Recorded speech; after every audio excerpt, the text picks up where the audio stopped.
in person. I think these meetings, there's just a lot better interaction, a lot more things get done when it's not a Zoom meeting. So it looks like we have every member here, and that's awesome. So thank you very much for that. We're going to kind of go around the table. I know all of your guys' names. I've seen your names, but this is the first time I'm meeting a lot of you. And so if we can I'll start, if we'll just kind of go around, where you're from, how long you've been on this committee. I know for me, once they find out I'm from Ray, Colorado, the first thing they ask is, where in the heck is Ray, Colorado? So I'm Levi Kramer. I've been the head football coach in Ray for 19 years. I'm actually serving on this committee as a superintendent. I've also been the superintendent in Ray for the last 10 years. So I have a kind of a different role than some. Ray is located, we're clear out on the plains. If you know where Kansas, Nebraska, and Colorado are, that's us, like literally right there. So we're about as far out there as you can get. We're 1A football team, and I'm just excited to work with all you guys. So, Sean, if you want to start. Sean Terry, Stanley Lake High School. I don't even know how many years I've been on this. I think it's my last year, but I thoroughly enjoyed working with everybody and talking to everybody. So, looking forward to it. Mike Hughes, Lakewood High School. Can you guys turn your mics on when you talk too, please? Mike Hughes, Lakewood High School. Aaron Bravo, Pueblo District 60, Director of Athletics, second year on the committee. Sean Scrivitt, Greeley Central High School. This is my first year on the committee. Colleen Ford, Lyons. This is my last year on the committee. Mike Jobman, Deer Trail. This is my last year on the committee as well. Greg Hawkins, Palisade. This is my first year this time around on the cycle. I've been on it before, football committee before. Good morning, Mike Kruger, past chairman of the football committee. I got demoted to commissioner.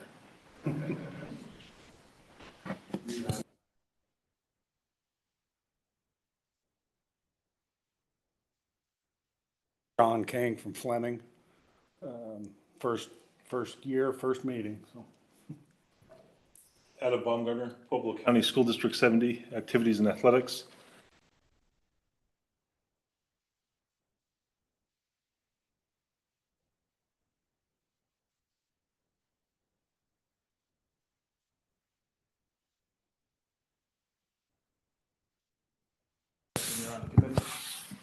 What's smart?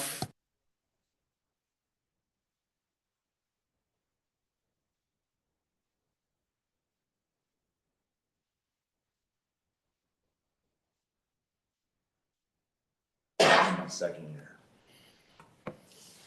Sandra Williamson. I'm the sport coordinator for football. John Sullivan, Assistant Commissioner overseeing football.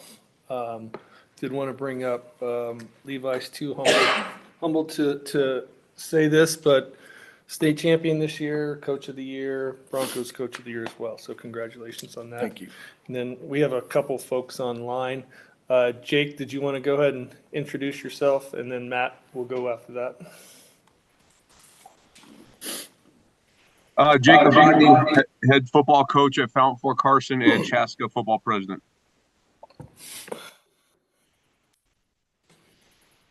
Matt Miller, president of the Colorado Football Officials Association. Okay. And it gets kind of to reiterate the role of this committee. We're going to bring all of our ideas together where it benefits all the way 6-man all the way to 5A. But our role is really to give recommendations to the clock committee and those things. So we'll get to that just a little bit later. So we'll go to the commissioners. Welcome. Go ahead, Mike. Yeah, thanks. Again, just wanted to say good morning. I do appreciate, as Levi said, I appreciate everyone being here in person. I'm an in-person meeting guy. I know we get a lot done on virtual, but I think anytime we can get together in person, that's always adds to the enjoyment and the depth of the meeting. So thank you for making the trek here on a Wednesday morning.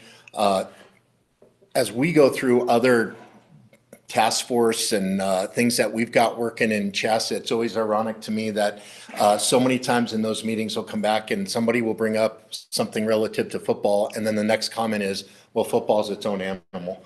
That happens quite frequently, and I think that it's not an understatement. So I really want to just express my gratitude to you this morning for the work that you're doing to set the vision for where we go with football in the state of Colorado. As I mentioned, I spent 2 terms as the chairman of this committee. I know it in-depthly, but I also know part of that was that the one constant was that things didn't remain constant. It was always moving. It was always changing. We were trying to find ways to make it better. Some of those ways were cyclical. It would come back to something we'd done previously. Other ways it took opportunity to think outside the box. One of the things I know, and John and Sandra feel very strongly about this as well, is just to make sure that we are hearing the different voices from around the state. So your perspective is hugely important. All classifications, no matter whether you're big school, small school, rural school, urban school, whether you're in the suburbs and Eastern Plains, where, Ray, which I'll be driving through your neighborhood to Friday on my way to Lamar. All of that is really important because the decisions you make really impact communities. And it is a different animal when we talk about football. So I really appreciate your broad perspective, you thinking about how decisions you make can impact communities across Colorado. Sometimes we even have to make decisions and ideas that we're not even sure how they're going to impact our specifically our community, but we know that it's better for the entire good of the organization. And that's really important. And that's why you've been selected to be here. CHSAA is membership driven, and we have 3 primary legs that drive the ship. One is our board of directors, one is our legislative council, the third one is our committees. And those 3 entities really drive the strategy, the vision, and the direction of our organization. So the work you do is crucial. I know some ideas that you're going to toss out there today, some things as we look into the future, but I really want you to feel that you're empowered to do what's best for kids, coaches, and communities relative to football, and realize that it isn't just going to affect football. You being a little bit different in terms of that different animal piece, it is going to have ripple effect. So please don't feel handcuffed by tradition, but also respect it. Know what we've done to get where we are here. You have a great leader in John and Levi. I want to thank you for stepping into that role as well. But I do want to thank John and Sandra for the work that they do. I'll be honest with you, I cannot think of a better person to be the liaison to football in the state of Colorado than John Sullivan. So you're in great hands there. John and I get a chance to talk all the time about what's happening here, but you're in great hands with his leadership. So great. Want to wish you the best as you deliberate today, put ideas forward, and I'm excited to hear what comes out of your discussions today. So again, thank you so much. We'll move on to the CFOA report from the officials. So we're You're on mute, Matt. we're still hurting for numbers on officials. Matt, you're on mute. I am on mute. I should be. Mine shows on here. Can we hear me? I can hear you, Matt. Still can't hear you. I'll call him that. There's nothing you're doing wrong. Okay. Yeah. There we go. Can you hear me now? Yes. Okay. So our numbers are still down quite a bit from 4 years ago, but we are better than last year. We're probably going to hopefully gain a little bit more again next year, but we're going to lose a few from retirement, which happens every year. As far as the season goes, we'll talk about, John will talk about ejections later in the meeting. We had some controversy in the playoffs, which we don't like. We're always training, trying to get better. And I think that's about it, unless you guys have any questions for me. And then I have one idea I'd like to propose, if that would be all right.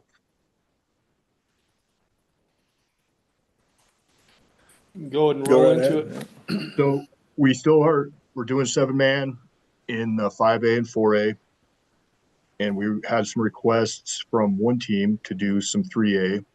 And so if you guys would like, we can do 3A quarterfinals. We would add 3A quarterfinals. we already do 3A semifinals and finals. But we could add 3A quarterfinals to the 7-man protocol. That's one. And then the second one is doing replay in championship games and using the stadium. You know, we're not buying, I don't want to buy any software or any video systems, but the video, the camera angles that they do have, we could use to get some of the big mistakes corrected, because ultimately that's our goal, is to get the plays right. And so it would be very limited in just possible turnovers and possible scoring plays. And that would be the only reviews. So anytime that there's one of those plays that happens, it would be automatically reviewed. The coaches couldn't challenge, or, you know, they can't do anything about it. It was just kind of like how the NFL does it. Touchdown scored, and it kind of slows the game down for 5 seconds, and they confirm and move on. So that would be my proposal. And it would probably grow into more than in the future, but for right now, I think the two big plays would be the scoring and turnovers. I can give a little bit of background. I've done a little bit of research on this, just so people are aware. NFHS does allow video replay, so we wouldn't be breaking rules with this. Currently, I believe there are 12 states that allow replay. Of those 12, 2 allow it during the regular season as well as postseason. Majority of the states just allow it for postseason, and of those, a majority just do it for the finals. There are a couple states that only allow video replay in collegiate stadiums and NFL stadiums that have the infrastructure for it. I think, I guess a concern I would have is just I mean, we do use NFHS to stream games. Last year, Altitude did our games. So if that changes year to year, I don't know what that looks like for the replay. I don't know enough about that end of it. But that would be a concern of mine. On the flip side, I did read an article recently that Tennessee, the Coaches Association, just voted it down basically because they didn't use it during the regular season and they didn't want something different in the playoffs. So that's just some background on it. So, but I would love to hear thoughts from the group. Does other states allow like more than just like the challenges for scoring plays? And Yes. Okay. I didn't know how other states. It gets pretty wide. It gets very wide. I mean, the states that I've seen it that have a manual describe exactly what you can and can't ask for replay with. You know, like some states have, you can do 1.5, and if you lose the challenge, you use a timeout. You lose a timeout. If you go to overtime, you get an extra one. Matt's proposal here is everything would be coming from the officials, though. Okay. So basically, we would have somebody up in the press box that would be with the camera, you know, the stadium people that are doing the camera on the TV, and because they have all the views right there, and that's where the replay would come from. Would be from the booth. And so there's a lot of unknowns, but my idea is to get it on the table, and then we can start thinking it through and how it could work and how it can't work, because not only do we have the NFHS film, we have the stadium film, the teams also have sideline view and drone view, and the drone view is actually really good, and it is almost instant. They get that film back, because usually when we're getting yelled at in the sidelines, they're already watching the play on their iPad. So, you know, how all that looks is something to work through, but there is ways for us to get those plays right. We just have to narrow it down and figure out how the best way to do it. I can jump in here, I think, the nature of this conversation with the way the 2A championship game ended this year is completely acceptable. But I think John's point about the consistency of the game from the regular season to the playoffs is pretty important. And I think over the last 2 years, my program in particular has seen a little bit of frustration of consistency between the crews from game to game. And I'm not quite sure if technologically we're at the point where we would even be able to access the film to get this right. So I think we'd also be kind of opening a box here that's going to be a little bit of a runaway train if we were to progress through the next few years with this. So I completely understand why we're bringing this up, Matt, but I don't know if it's too great of an idea. So what can I do to make it better for your school? What can we do to make it better? You have, I mean, I'm asking you for ideas on, you're saying the crews are inconsistent and they're different. What can we do to make that better? Well, to be honest with you, we're talking about two different topics now. One of is just consistency of interpretation of the rule book, which can vary between an individual crew, which is completely understandable. And that's just something that, as coaching staffs and ref crews, we work together to learn the rule book better and work together. But as far as video replay, I think I would probably side with John's point with the state of Tennessee on this topic.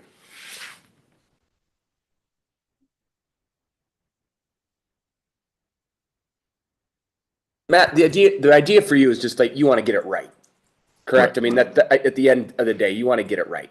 Correct.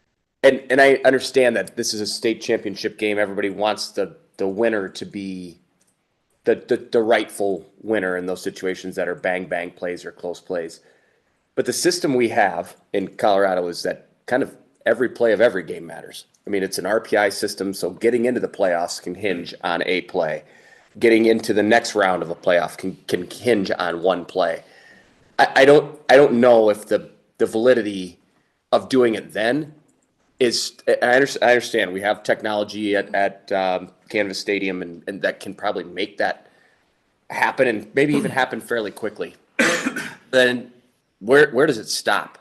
Where does this stop for us? I mean, does it then trickle into basketball, and then it trickles down into volleyball, and then it trickles down into, boy, I mean, we already have it kind of a track, but there's situations like where is that wrestling? I don't know if we want to go down this road. I think there's, in my personal opinion, there's enough lack of trust in officials right now. I don't think they need one more reason to have that. I think it's more of like, hey, let's just move on. The play was called. It was called by we already added 2 officials. So we got 7 guys on the game instead of 5. At what point do we just say they called it, they made the play, they made the call, and we move on? Now, that's not me on the losing end of a game that had that situation, but it is me, I think, thinking globally about if this doesn't matter at Ray week 2, why does it matter at Canvas Stadium week 14?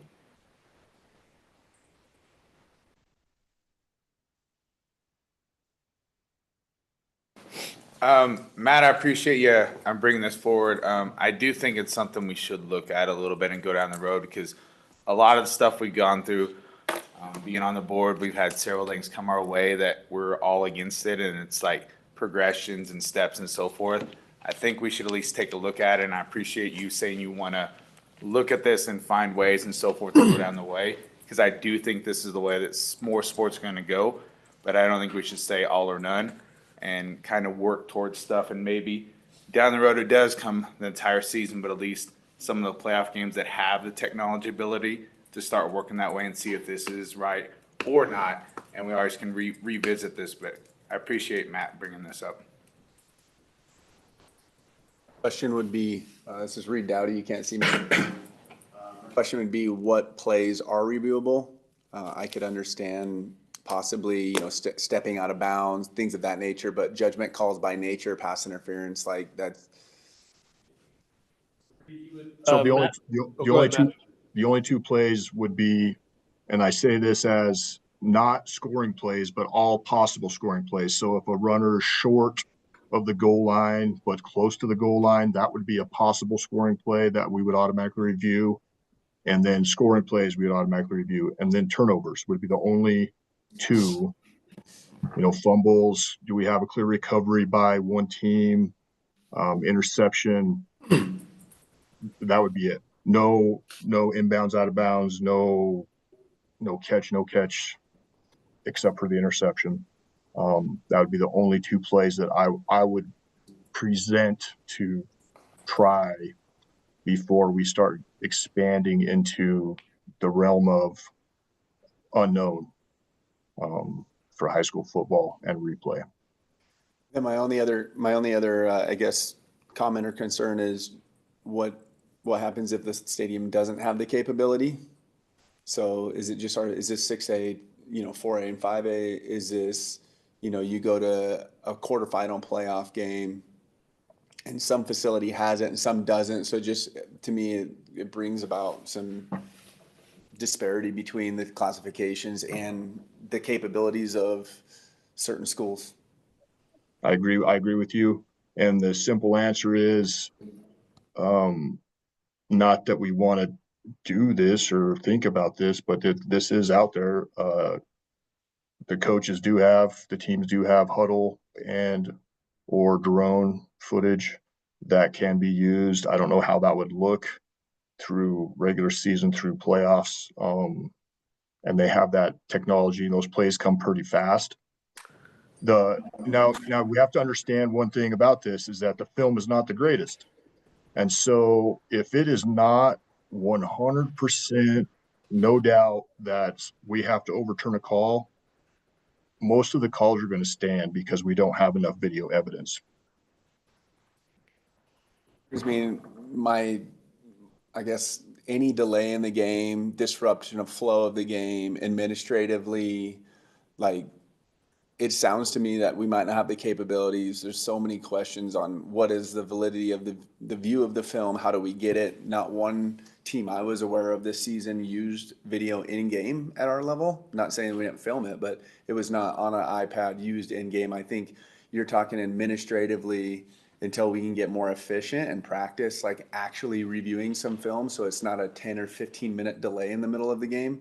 I think it wouldn't enhance the experience. Correct. And there we would have to set a time limit on it to 30, 45 seconds so it doesn't hold up the game. So it'd be like a regular timeout. And if we can't figure it out in that time frame, then it's just the call's going to stand. I mean, the big part about this for me is that clear and obvious and big mistakes that we could correct with replay would be nice. Is all I'm not. Most of the calls are, like I say, are going to be. It's going to go with what was called on the field, and they're not going to be overturned.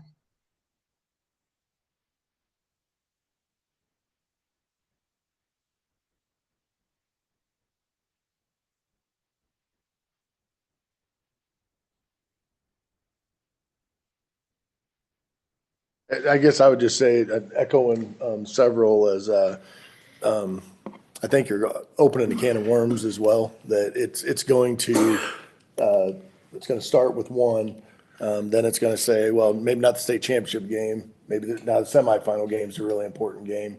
Then you start getting into, is the technology going to be there?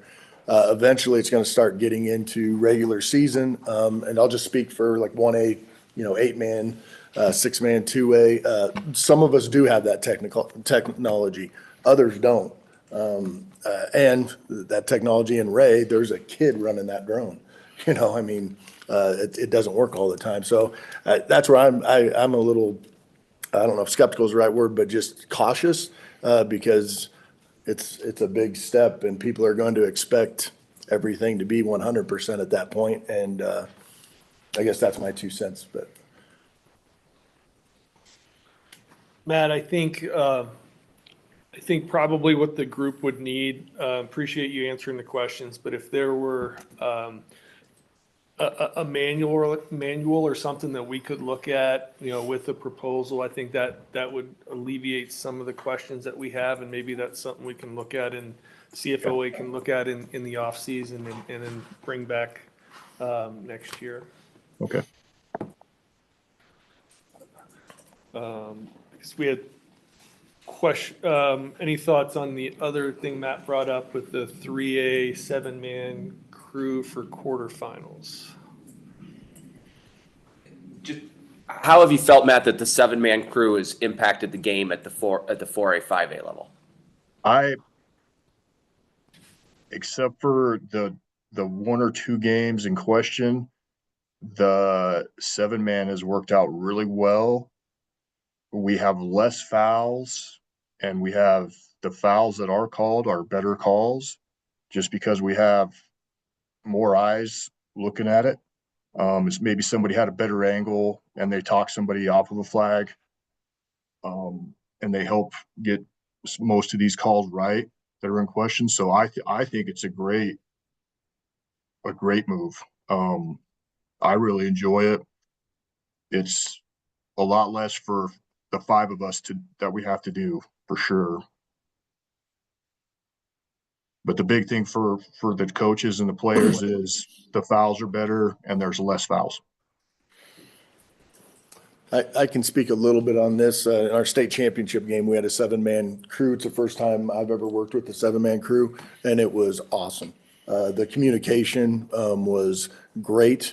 The communication was great. We knew exactly what was happening on the field. They were talking to the player. Obviously, there's more on the field. They're talking to the players. If we could do it, I think every game should have a 7-man crew if it was feasible. It's a different experience than what I've ever had before. So So it does cost the school more. By 2 people, 2 officials. And this is something that you don't have to decide on today. I mean, I'm good with where we're at with 4A and 5A. And if we get requests, we will fill those requests, regardless of, what level that is. If somebody one school in 3A asked for 7, because they got a taste of it the week before and they wanted it again. And so we did that and we fulfilled that for them. So we could leave it at that and just as a request basis.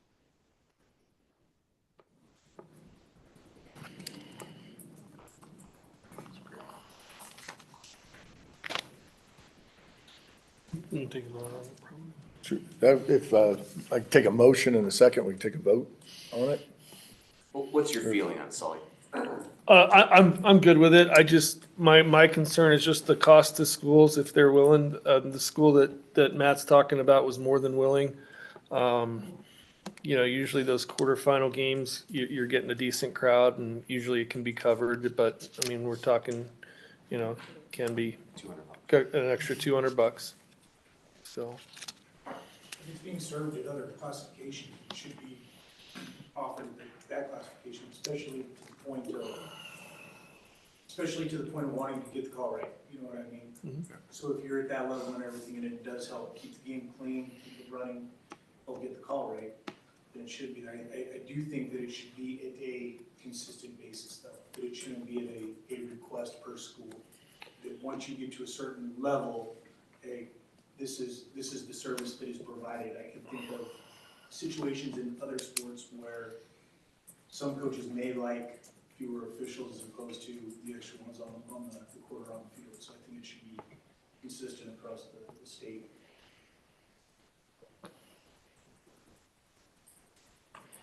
Do it at the 2A level as well? I mean, I guess my question is why are we not doing it, We do it at the semifinals. Yeah, semifinals and finals. but not quarterfinals? So the way that this all started was we started with 5A, all of 5A in the playoffs. And then last year I asked for all 4A in the playoffs. And then this year I wanted to ask for all 3A in the playoffs. And then next year, 2A. I don't know if I have enough officials to cover all 3A playoff games, mostly because of the weekend that it falls on. Because it's a second weekend and they're starting playoffs and we're already one weekend with the other classifications. And those 2 weekends are very demanding. And so that's why I was just suggesting that quarterfinals and beyond.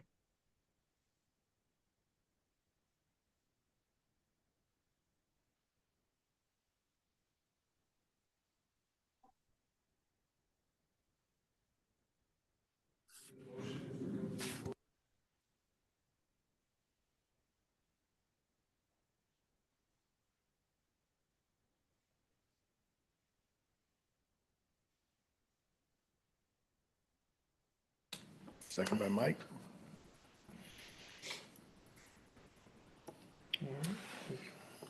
So we'll just do aye. So all in favor, aye. For 3A quarterfinals. For the 3A quarterfinals. All in favor, nay.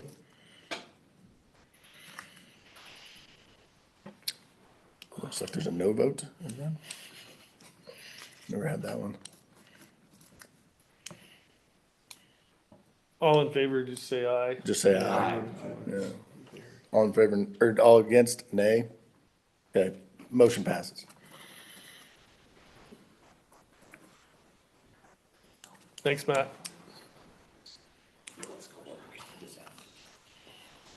Next up is the CHSAA report from Jake and Harrison. Good morning, everybody. Thanks for having me today. I just got three quick things. First, all state teams are set, and we did that vote about a week ago. Invites are being sent out now to the players and coaches that were selected for that.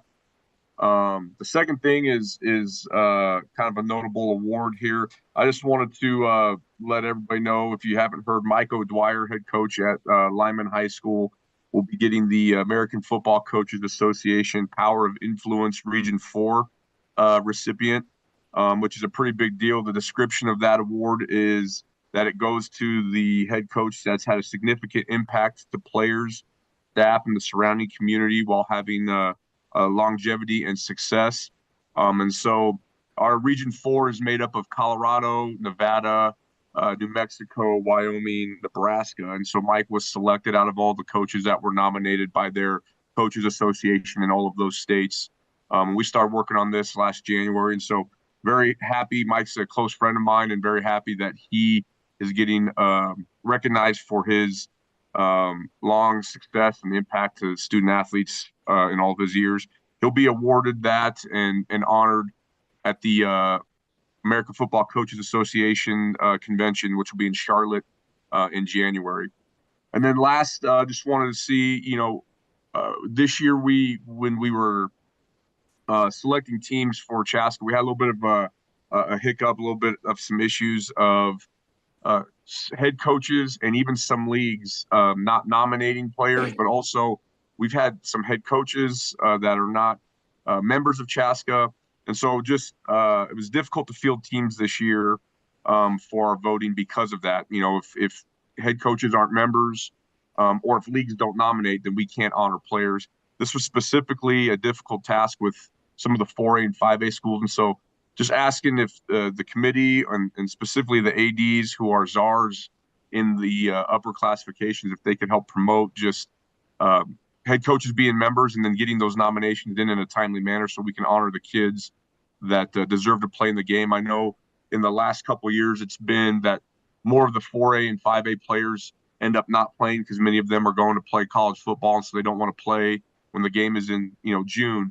But this is still a game that honors players from 6-man all the way up to 5A. And so if there's 4A, 5A, 3A players that will play in the game, we definitely want to have them be a representation of their school and their league. So just wanted to put that out there. If there's any help that any of the members on the committee or specifically the ADs that are czars can help with that. And that's all that I have, if there's any questions.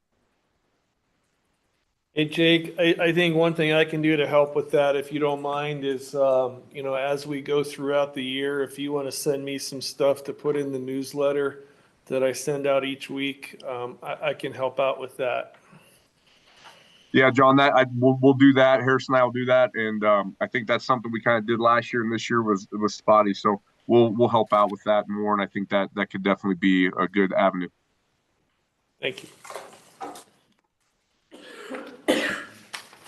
Any questions? All right, thank you. We'll move on to the SMAC update. Jen. Jen is not on here, so I'm going to give a quick update here and kind of just fill in the group with one item.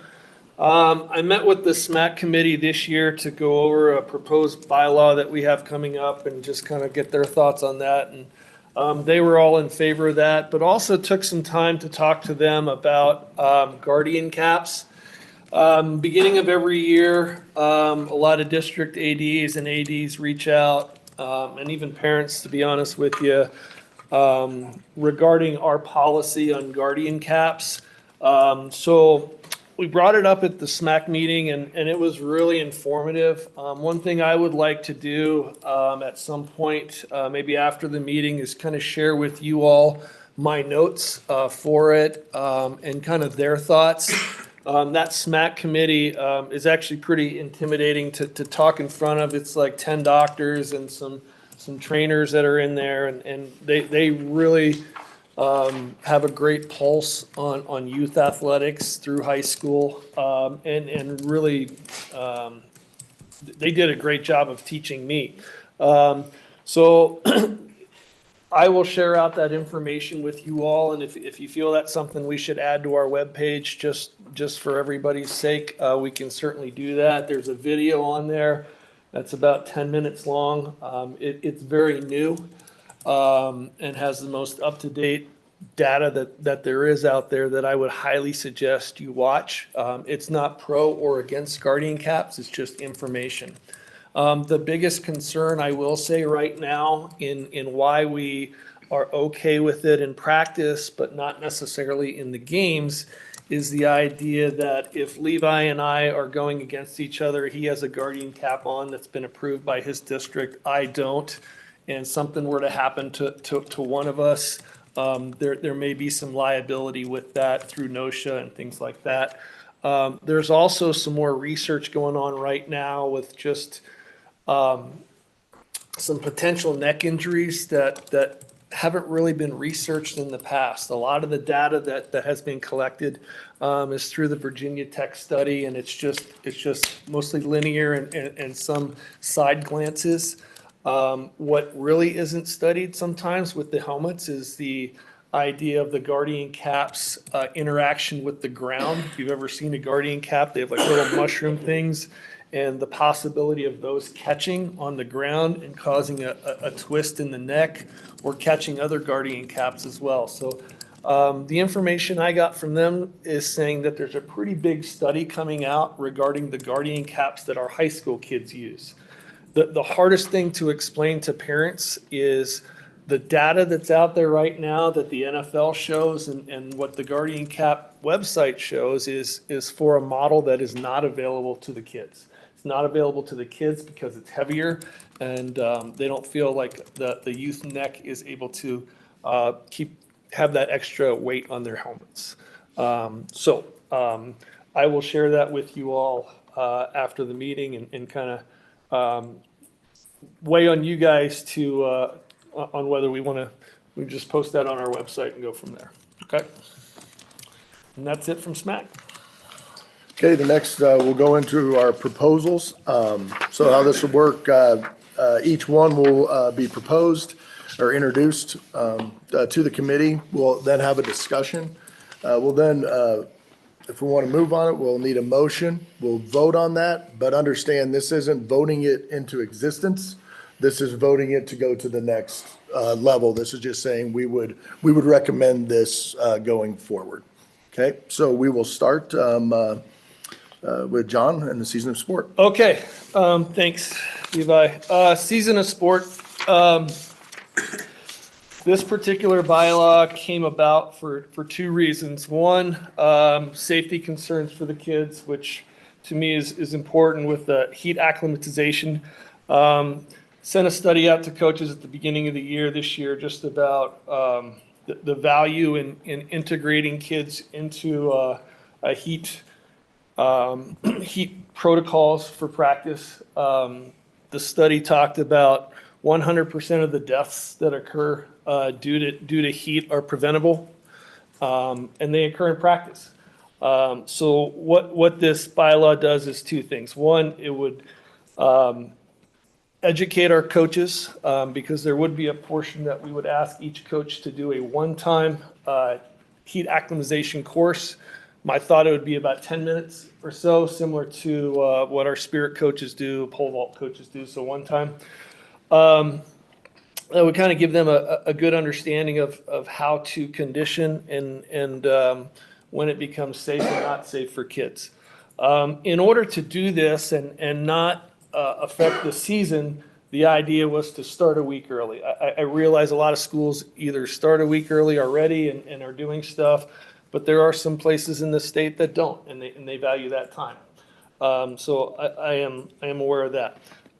One issue we had last year with the removal of the ability to start a week early if you didn't do a summer camp was schools that participated or didn't get that week and had a 0-week game didn't have the ability to scrimmage. This bylaw essentially would allow that and would get everybody the ability to scrimmage. It would give each team actually 2 different weeks that they could possibly do their preseason scrimmage. I also think from a coach's perspective, it slows things down. Okay, there's a lot going on at the beginning of the year in terms of you have kids that maybe weren't around in the summer and you want to just get through things and do get install. If the kids weren't there, this slows things down. And I think it doesn't mean that coaches can't have a normal practice. They're just things that should also occur at practice, especially when it comes to the conditioning. There wouldn't be any reason a coach couldn't do form tackling drills and things like that and do circuits and things like that and whatever you would normally do. That first week of practice would be helmets only, okay? And what is that first week of practice? It would be either Monday through Friday or Monday through Saturday, however school would define it. That second week, those first 2 days would be full pads, and then you could go live on that Wednesday or third day of practice. So that's kind of the setup. There's no effect on the regular season and when games would occur. No effect on the postseason as well. So this was approved by the SMAC committee, and would like to open it up to any questions people would have. I will say this, the other 2 bylaws that are with this, the equipment dates and the physical contact date, those would need to change only if the first one were approved. If the first one weren't approved, we would pull the other 2 and not even vote on those. Yeah, Reed. Does it change if you decide to do the heat optimization framework, what's that first week, that progression? If a school or a kid doesn't come in until Wednesday, does he start a 9-day acclimatization? He should start, correct. He should start his acclimatization piece there, yeah. So it's changing the lead up instead of this 3-day, not to a 5-day, not to a 9-day. Right, right. What happens, kids new to the school and practice somewhere else? Or is it still 9 days? So we might then have a kid that's out for the first 2 days. Well, if a kid's practicing somewhere else, just like if you were to transfer, those practices count. I just mean, we get kids that, All right, what we're doing for first day, it's like, okay, they're probably missed the first game. Mhm. And then, I don't agree with that. 9 days, this heat acclimatization is still less than 9 days. So you would still have your number of pre-practice, 9 practices in. So it doesn't change that. In fact, I think it does the opposite. By starting a week early, you have kids that do show up late. This actually gives them an extra week of grace time as well. One of the things that, from my part of the state was just a minimum number of days, and I think that's what you're getting at is, if we could have a number instead of just saying the word a week. My coaches are like, can we just have a number of minimum days that would be required for that to become acclimated? I think my concern with that, Aaron, would be if we said 5 days and you go Monday through Friday, does that mean they're going full pad Saturday and then the following Monday? So we were pretty intentional with saying a week on purpose because people will define that first week of practice however they want to. And then vice versa, if you say 6 days and my school goes Monday through Friday, now that Monday of the following week, I'm still in my heat acclimatization piece. So. Can I just clarify something? So if we're looking at the CHSAA calendar, would we be starting practice? So if I'm looking at next year, football would be starting at the same time as boys golf. Correct, Okay. yes. Just making sure. And I do believe, Colleen, on the back in your packet, there should be updated dates. 9.0 in our agenda. Kind of lists that stuff. So Thanks, August John. 4th, yep. On one of the concerns that I received when I sent out the information that we were going to be talking about today, was the concern of how long the football season already is, and now we're making it longer. The AD that reached out, their concern was, okay, if we move it up a week, we're doing helmets a week early, then are they going to do camp another week ahead of that? So now we've extended not only 1 week, Well, but you 2 wouldn't be weeks able to for. do, you wouldn't be able to do camp the week right in front of that because you have to be done, you can go Memorial Day to Labor Day. Is it the Labor Day? No, it's August 1st, I'm sorry, August 1st. So you'd have to be done with your summer stuff by August 1st, so. But But regardless, it's fully still, agree, it's fully agree extending with it. that point. It definitely makes the season a week longer and it is. Right.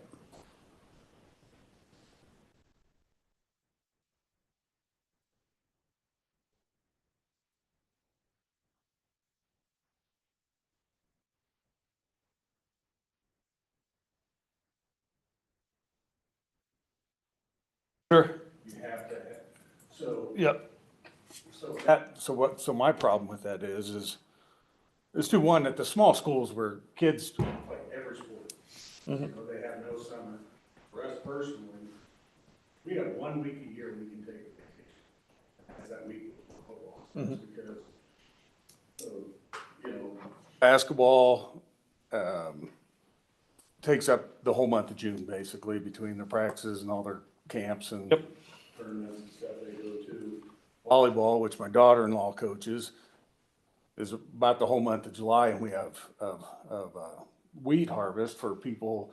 I know that doesn't affect many people, that we have to basically block out the month of July. And so we always have like that first week of August. Well, the other thing is our county fair is always that week right before it starts. And we've got kids who, they move their campers in, they have to live with their animals at a separate place. So, you know, if I have 4 or 5 kids showing animals, that means the first week or 2 of the season, I may not have kids with the ability to play, so. John, I hear you, but I don't think this is changing the season of sport on the end when we start games. So where we're currently starting games isn't being impacted. So what you're going through right now, these are optional start times. Correct. Correct? You would not have to start August 5th. You could say at Fleming, Colorado, I'm starting on the 12th. We're maintaining the calendar we've had. But those kids that may now miss a day or two in those 2 weeks couldn't play that first game because they didn't have the 5 days leading up that now that you would have the option to get. I think this gives you some flexibility. It gives you the option of ramping up and installing some things in the season in a healthy way. Now, I understand being a rural school, there's some differences and, you know, we don't want to get into July and all that kind of thing. But I do believe that this doesn't impact on the downside those things. It gives you actually greater flexibility than less flexibility. I've just a clarification or asking, like right now, we have to do the 9 practices. Correct. That doesn't change. I don't understand the difference, I guess, except we're getting another week to get those practices in. So I think there's more flexibility and we fight the exact same thing as you, John, you know, county fairs, harvest, things like that. I think it creates an extra week where you can kind of get that in. We did run into it this year with the short week where we did lose a couple kids because they could only miss, I think this year they could miss 1 practice. If they missed 2, they couldn't play the first week. So. The same way I was thinking, they just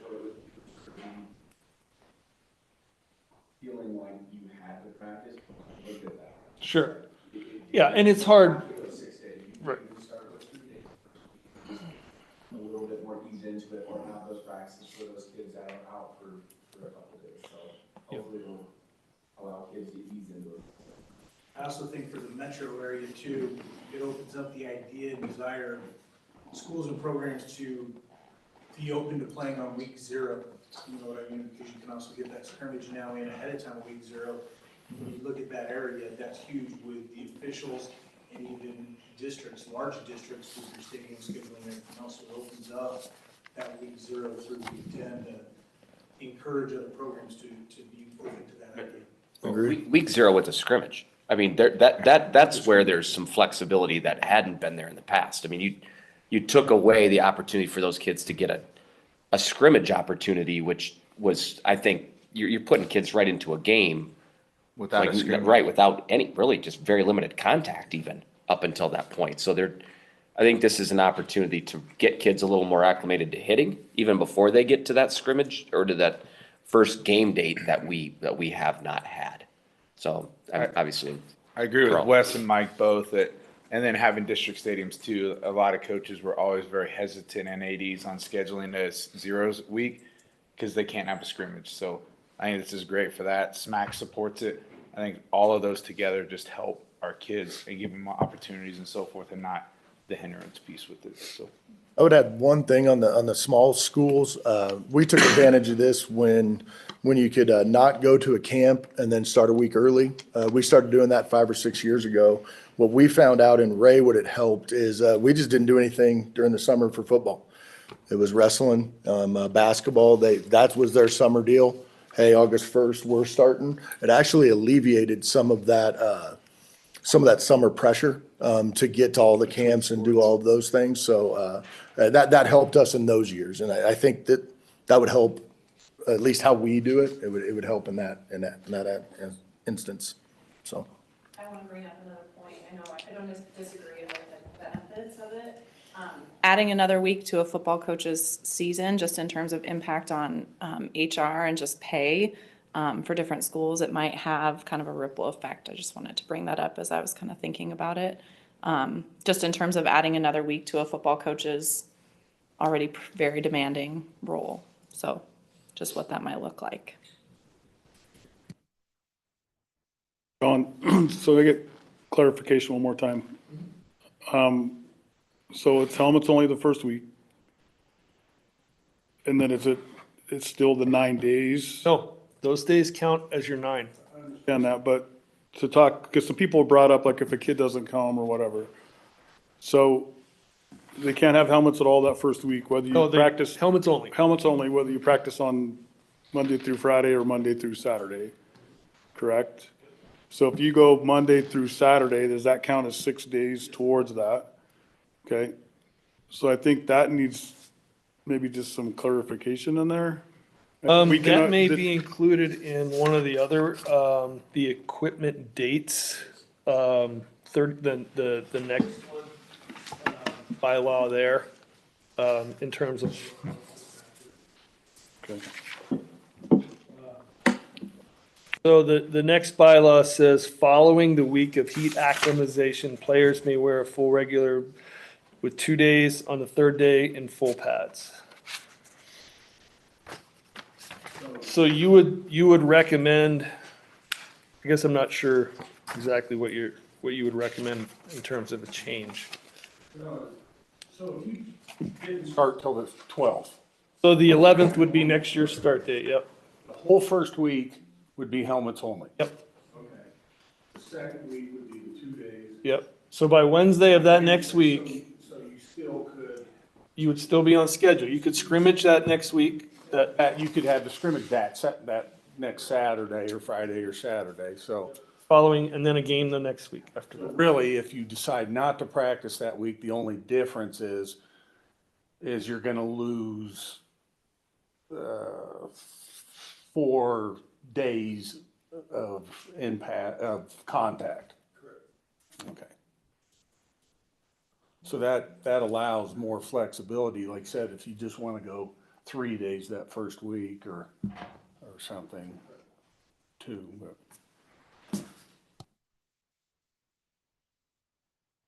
This does go through, I do think we need to need to make sure people understand that it's not just a hard start date, that it is a flexible date. Maybe even give some examples, if this goes all the way through, just so coaches and ADs can understand it's not, everybody has to do it this way. You can build your own preseason, basically.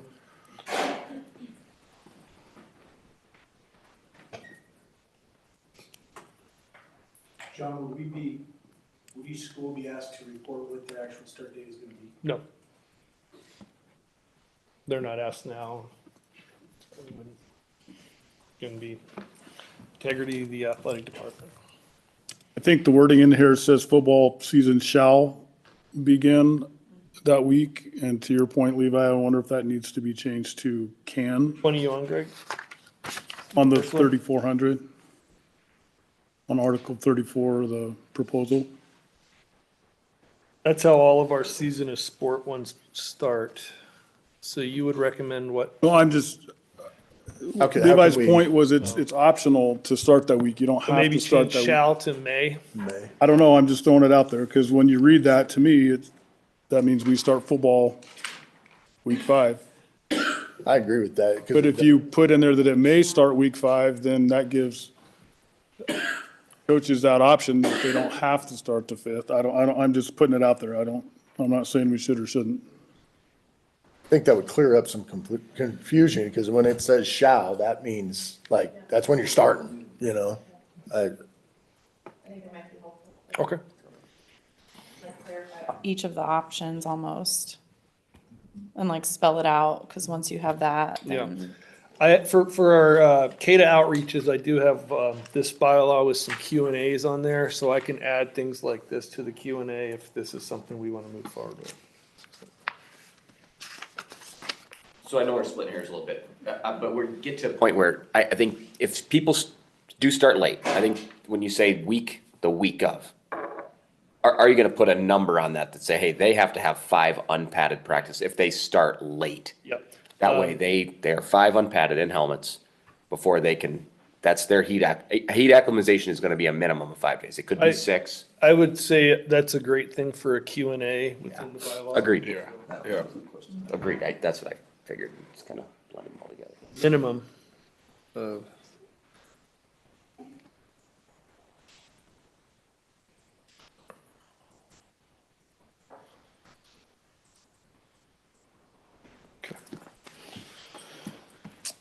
Is there any more discussion? Take a motion?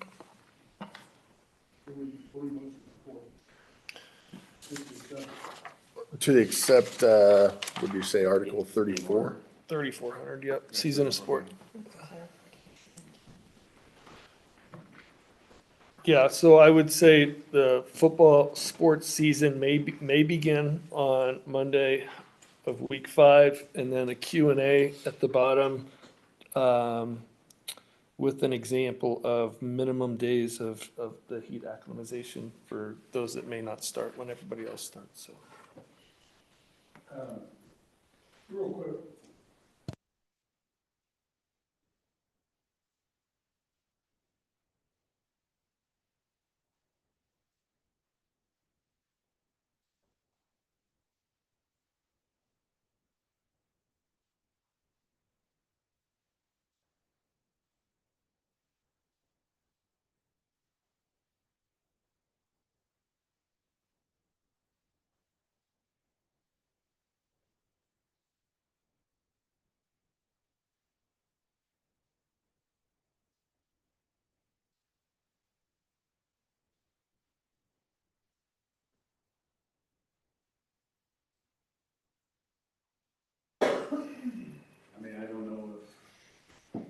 What you're saying is that it can start week 5, but you have to have 5 days during week 5 of no helmets only.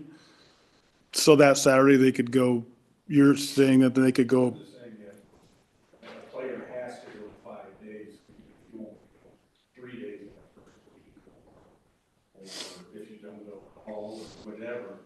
But like he said, I don't know, clarification. I don't know, I think it might have clarified for those who are trying to figure out what to do there. So if you take a look at 3410.1, which is the next one for equipment dates, I think this would be where it would be appropriate to add something like that.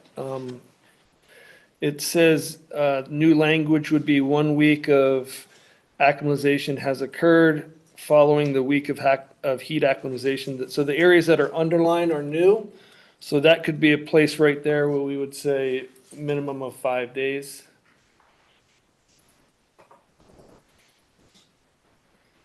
Again, we're splitting hairs, but I'm trying to, trying to look at this as a possible football coach saying, okay, if you can only have helmets week 5, I'm just trying to figure out how we keep people from going on Saturday with helmets and shoulder pads. Week 5 ends, the NFHS calendar ends on that Saturday, right? Their calendar Yes. runs Sunday to Monday, Sunday to Saturday. So that's still a week. So week 6 would start on, technically. on Right, Sunday. So that they're a part of, no matter If what. you that say Saturday 5 is days, either they're gonna practice. Rep- Practice, or But my point is, if you say 5 days, I'm just trying to You're right. kind of walk this thing out, but if you say 5 days, that they have to be in helmets only for 5 days, I can foresee coaches saying, well, I've done Monday through Friday, so that means Saturday I can do helmets and shoulder pads. That's why I left it as a week instead of. Right, so I just think we need to I stay clarify. with the week as well. But, so with this, if we stay with the week, what if John starts on Wednesday of week 5? I think that can be a Q&A. Yep. Is that, so then that's 5 days, so it needs to be, if you're gonna start the full week of week 5, You do not you do start the, then. you do the whole week. If you choose half of that, you have to have 5 days before you go. Is that correct? Yeah, 'cause you have to clarify it, because There will be. there'll be a loophole, and Loophole in the system. we'll have coaches work, trying to practice on Saturday in Well, pads.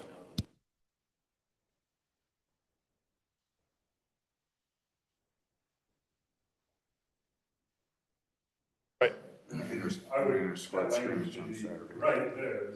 Big, bold, week 5 is helmets only, no matter what. No pads allowed during week 5. Correct. I think if you make it that clear that you cannot have any pads week 5, period, then coaches aren't gonna try and squeeze that Saturday in there. Yep.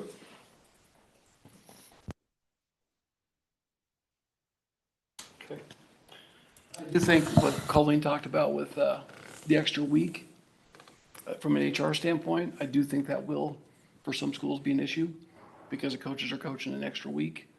So I definitely think that that could be raised a concern for all this as well. Because they're supposed to be coaching a specific number of weeks in the season. They always have been. And now we're going to ask them to go a week longer for no extra pay. I mean, I think that'll be negotiated, obviously, district to district, but something to think about.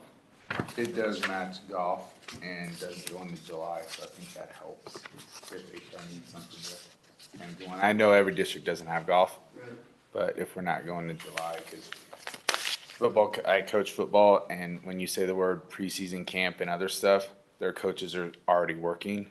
They might not be under contract, but as a football coach, you're already working. Sure.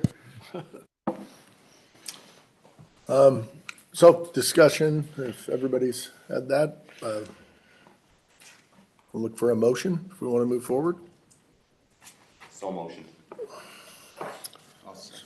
So motion by Mike, a second by Sean. Do a vote. I'll raise your hand for aye. Same sign for nay. The motion moves forward. Is everybody okay with the other two bylaws with the same vote because they're all intertwined? It's just the dates of contact and equipment dates. It's those. I don't even know if those bylaws need to really exist because it's defined in the first one, but they do exist, so. Thank you, John, for spending a lot of time on this. Yes. 3A playoff proposal, Chad? Yeah, hi, Chad Eisentrager, Mead High School. After talking with a lot of coaches and athletic directors in the 3A world, people are kind of tired with 3A having its own little wild schedule being different than everybody else. So the proposal is 3A football will align its calendar to mirror 4A and the 5A football season. This will eliminate the bye week for 3A schools. Playoffs will start the same weekend as all the other classifications. So instead of us starting playoffs November, it'll be 14th next week, we would start on November 7th. And then increasing the playoff team from 16 to 24 teams to then mirror 4A and 5A. The pros mirrors other classification schedules for the ease of scheduling for 3A schools and trying to not avoid bye weeks. Allows for easier schedule for classifications, playing 3A schools, and 2A and 3A schools are able to maximize our full season of record when it comes to the playoff index. Right now, with us only playing 9 of our 10 games, if you played a 3A school and we're a 2A or 4A school, you did not get the benefit for our successes or our failures in that last week. And then increasing the playoffs to 24 size, increase financial gain for schools hosting games with the new revenue system that we've established this last legislative season. And then the cons, none were presented to me as I sent this around the state. Do we have any discussion or questions for Chad? That's the most cogent I've ever heard you. So congratulations on that. I don't know whoever prepped you for that did an outstanding job. Kudos though. You're spot on. All of that is right. And I'd add one thing to this. It is a bear on district stadiums to have 3A be off that calendar is very, very challenging when 4A, 5A start football playoffs to match game times when they have regular season games that are still filtered in there. It just does not set up well. So that is another benefit, I think, for you. Thanks, Mike. I agree. And Chad, thank you. This is awesome. Like Jeffco League supports this. Everyone in the state does too. So thank you for your work on this, and I appreciate it.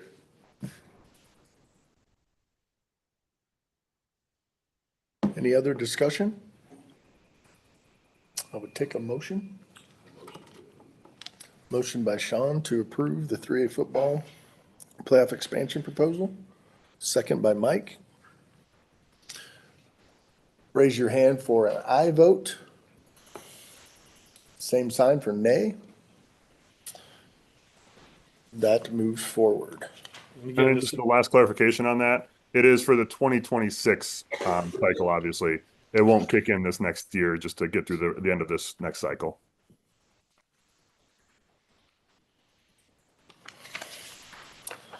Our next topic is a 2A playoff proposal. Richard? Thank you. Similar to Chad's proposal, expand the 2A playoffs to 24 teams. We would keep the regular season schedule the same. With what you just passed would allow for a bye week to happen, but if you didn't play 0 week, it wouldn't be 9 games in 9 weeks. Start the same time, end the same time with the state championship the week of Thanksgiving. Just really felt, especially this year, there were several teams that did not make the playoffs, that all had similar records, close RPI, close seeding index, that were, I want to say, 17 through 20, 21, that really deserve to maybe be in the playoffs. I do believe it, at this point, with some of the changes made with the finances and using the seeding index, this allows more teams an opportunity to get a playoff situation, gives an opportunity for a team to host a playoff that maybe either has never done it, probably deserves to host, that they've never hosted, because we do the same thing. The top 8 would have a bye. 9 through 24 would play the week 1 of the playoffs.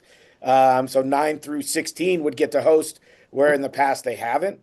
So a financial benefit for them. Obviously, the big con is you keep adding playoffs. with the official shortage, I understand it could be an issue. I'm not asking for an extension of the season, which I know can be a concern at a smaller school, especially, no different than us. We have football players that play basketball. Totally understand that. That's why I don't want to go any further late into December like 3A, 4A, and 5A do. But I do think there's an opportunity to expand our playoffs.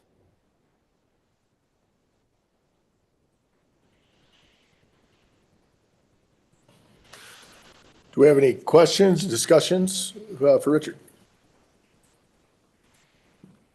Curious, I on one hand not in favor of extending just because there's already a big difference between the 5 and the 16, like kind of negate 1 times 16. So I would say at 2A, I like, going to the playoffs could be a possibility. Like, we had a successful season, or had a winning record, no chance.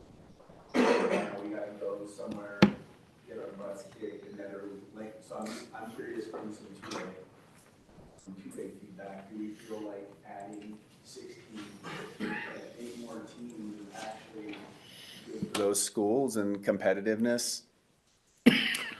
So Go ahead. our league is definitely supportive of expansion of the playoffs, Reed. And Sean and I have been talking about this for probably 4 years now when he was at Academy. And I think, you're probably going to see some unbalanced competition in the 9 through, or I'm sorry, the first round. But really where it's going to benefit is the second round, the round of 16. You're going to have a more competitive matchup. And I think it's also really going to help out with, the balance of the conferences. It's going to allow some teams that are in, some conferences to get more playoff teams into. Yeah, I agree with Corey. We've talked a lot, and Richard, I support you with this too, that there's a couple conferences where every single team was in the top 10. And as the leagues come out and play through, a few of those will not make the playoffs by the old model. And there's some very, very good teams in there that did not. So I think this helps because I don't want to deter from those leagues because there's some very good historic leagues there that they play because that's their conference. They're in the Patriot or the Metro, and like those are. I don't want to deter from that. So I think this helps for a lot of scheduling reasons for 1 and 2 to keep those in instead of having the leagues where you travel all over the state kind of thing and keep those together. So I've talked to Corey a lot and Richard, and I support this. I think it'd be great for 2A. A way we can match them. I don't know, that's why I'm asking. Can we match them up with the same schedule as 3A? Because one of the concerns I've been hearing from 3A was the fact that they struggle getting games with 2A teams. If you're a 3A team trying to play a 2A team. And I think one of I was for the 3A proposal was because of the consistency of scheduling. And I don't know if it's possible we could do it with 2A as well. Bring them to that week. I know this doesn't ask for the extended week, but does the stadium have the capacity to do 2A through? We're Championship? contracted at Pueblo for that weekend after Thanksgiving for 6-man through 2A. So having the state championship a week later would be something we would need to explore if that were the case, because that would be what would happen in this case. I still know if that's It would take a lot of work. Richard, you might be able to jump in here. I think one of the major downfalls here is the elimination of the bye week for a smaller roster program. But I think, with the heat acclimatization calendar that we just talked about, we might see some more 0-week game possibilities, and we might be able to keep that bye week intact for 2A. And that was one of the reasons why I brought this proposal forth, hoping that what you all did passed, at least at the committee level. So there would be that option for teams to play 0-week, to leave that bye week that teams desire in the wherever. Again, understand the difficulty in scheduling with 3A schools, although we were able to schedule a game with a 3A school this year. I would, support anything that would expand the playoffs. I would prefer to keep the state championship game where it is.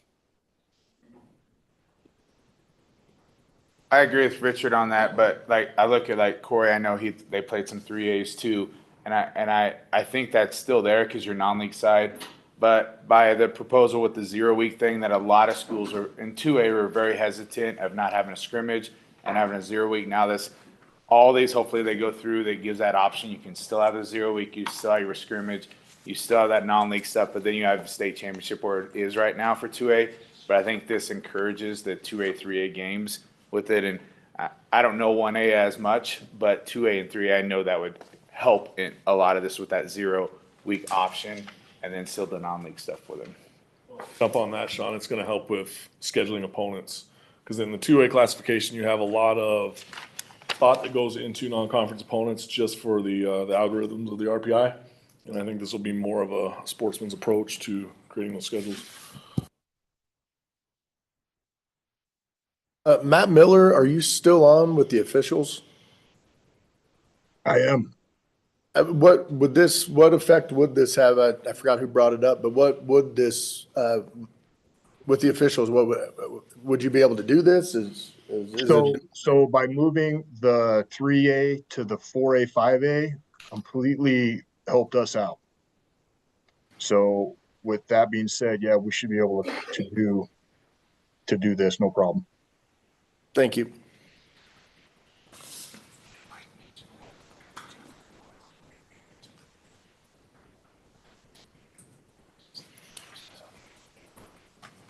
Any more discussion on the 2A proposal?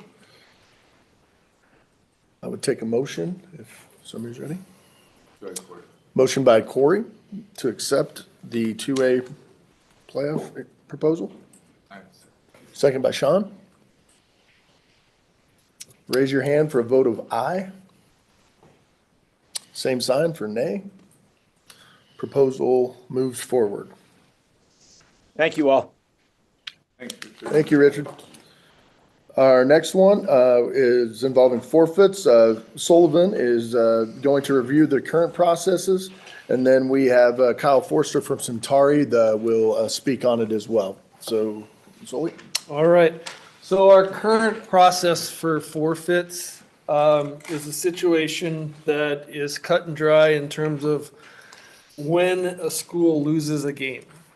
So right now, if a school drops their program prior to playing any regular season games, everybody that's on their schedule has the ability to pick up another game. If they don't, then it's not a forfeit. They just never played the game. It's just not on their record. Okay. If that school plays one game, the way it's currently set up, and then drop their program, everybody else on their schedule would need to take a forfeit. And the way it's written right now, you do not have the ability to pick up games. Okay. So Kyle will talk a little bit about the proposal that he and Jesse at Centauri came up with. But I can talk real quick about some situations, and John can talk about some situations that he's had to encounter as well. So it kind of goes both ways. The rationale behind not being able to pick up a game afterwards is the possibility of manipulation of RPI. So a team drops, and I'm only going to pick up another game if it's going to benefit me. Okay. The negative side of, the other side of it is not giving a school the ability to pick up a game. Obviously, doesn't help the kids, and there's situations. And Kyle, did you guys lose 2 games this year? Were there 2 of them? Not this year. Okay. We just lost 1. Okay, last year there was a league that lost 2 games. Two teams within one league dropped after the season started. So the best I can do from our office is say, well, you could play a foundation game, but it can't count. And I would have okayed that. Well, nobody wants to do that because they don't want to get kids hurt in a scrimmage. So nobody is taking advantage of it. But that's kind of where we are right now. So Kyle, I'll turn it over to you to kind of go through your thoughts with stuff, okay? Okay, thank you. Good morning, gentlemen.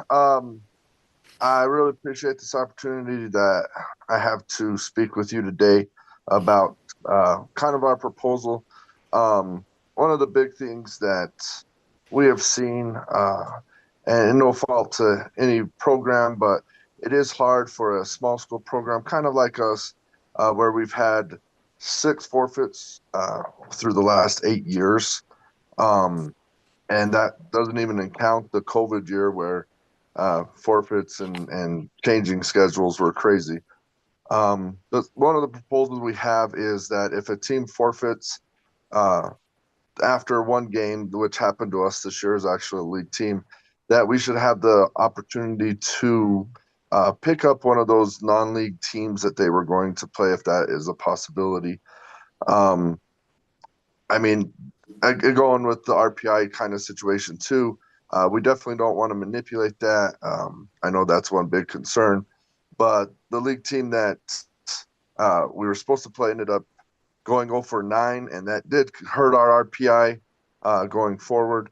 So it was a big shot. I felt like my kids kind of got the double whammy where they lost a game.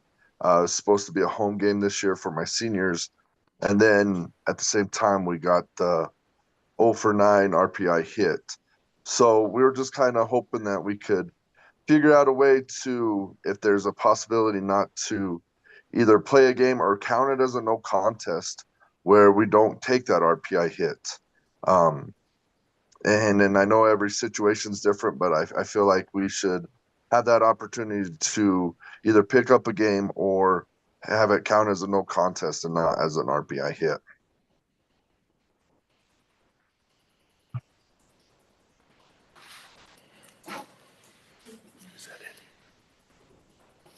Any questions for Kyle or discussions? Yes, Reed. Veterans Academy, 1A football as well, and I sympathize with you. We've lost at least, this is the first year we haven't had a forfeit, and we've had multiple forfeits in other years for teams that you're probably pretty sure might forfeit before the season. I think my concern is a team forfeits week 1 of their league schedule, and that team or plays that game, and they win 60-0 versus that team, and then everybody else forfeits. So we beat the team 60-0. Then they forfeit the rest of the season, and so and somebody else can pick up a better RPI game. So that's where I think it's challenging. They play 3 games, and you don't have the chance because they played, or they cancel you the night before the game, and you don't have a chance to pick up a game. And then somebody else has more advanced warning and is able to pick up a game. So I definitely sympathize. I'd love to figure out the best solution. I think the challenge is the whole reason it's a forfeit is we don't know prior to the season. Hopefully those teams will decide to play JV or something to build their program. But I think that would be my question is what do we do for the teams that don't want to pick up a game or couldn't pick up a game if we're going to allow somebody to cancel the last 5 games of their season? Does the first game just not count at all then that was already played? So it just gets really messy. It really does. And I saw that this year as we were building this proposal. If it's, we talked about that, about what if they make it to your league. A lot of the league games happen later in the year. So I don't know if teams could find somebody else to play unless another league team from a different league had dropped. But I don't know if where the competitive advantage would come from if it's that late in the season and somebody forfeits. And Coach Forster, just you were talking earlier about being able to call it a no contest. I don't know if that's necessarily in the proposal that's in front of us, and I might be reading that wrong. Right. So we might, if that's it, we might need to add that to it before. I just wanted to point that out. Okay. And I am at home. I have sick kids, so I don't have my proposal in front of me. I thought we had put that in. Kyle, it was in there initially, and I talked to Jesse about it, and I thought that would be a non-starter for people, to be honest with you, because Okay. it can change things so much. So it was removed from the proposal that Jesse and I kind of went forth. So this one basically says the following: when a school's varsity team is unable to complete the season, or if the school receives a single game forfeit, schools may do one of two things: receive the forfeit wins for those scheduled contests, and then Max Prep's RPI will be determined by the forfeiting team's record going into postseason. This is what it currently is right now. Or two, if more than 7 days remain before any level of postseason seeding is to take place, so this would not be able to occur that last week of the season, a school may replace the forfeited contests on their schedule with another opponent or contest. But the replacement that may be added to the schedule are limited to either the teams that are affected by the forfeit or teams that were not able to complete a full schedule. Holyoke, for example, this year did not have a full schedule and just couldn't pick up games because even when other teams lost games because of forfeit. Replacement contests must be scheduled a minimum of 7 days prior to postseason seeding. Replacement games must be approved by the CHSAA office, and we would be looking to see if there was any manipulation or something like that. So. What is the said that have completed this season? Wouldn't that be? I'm sorry? You said that the one you said it said.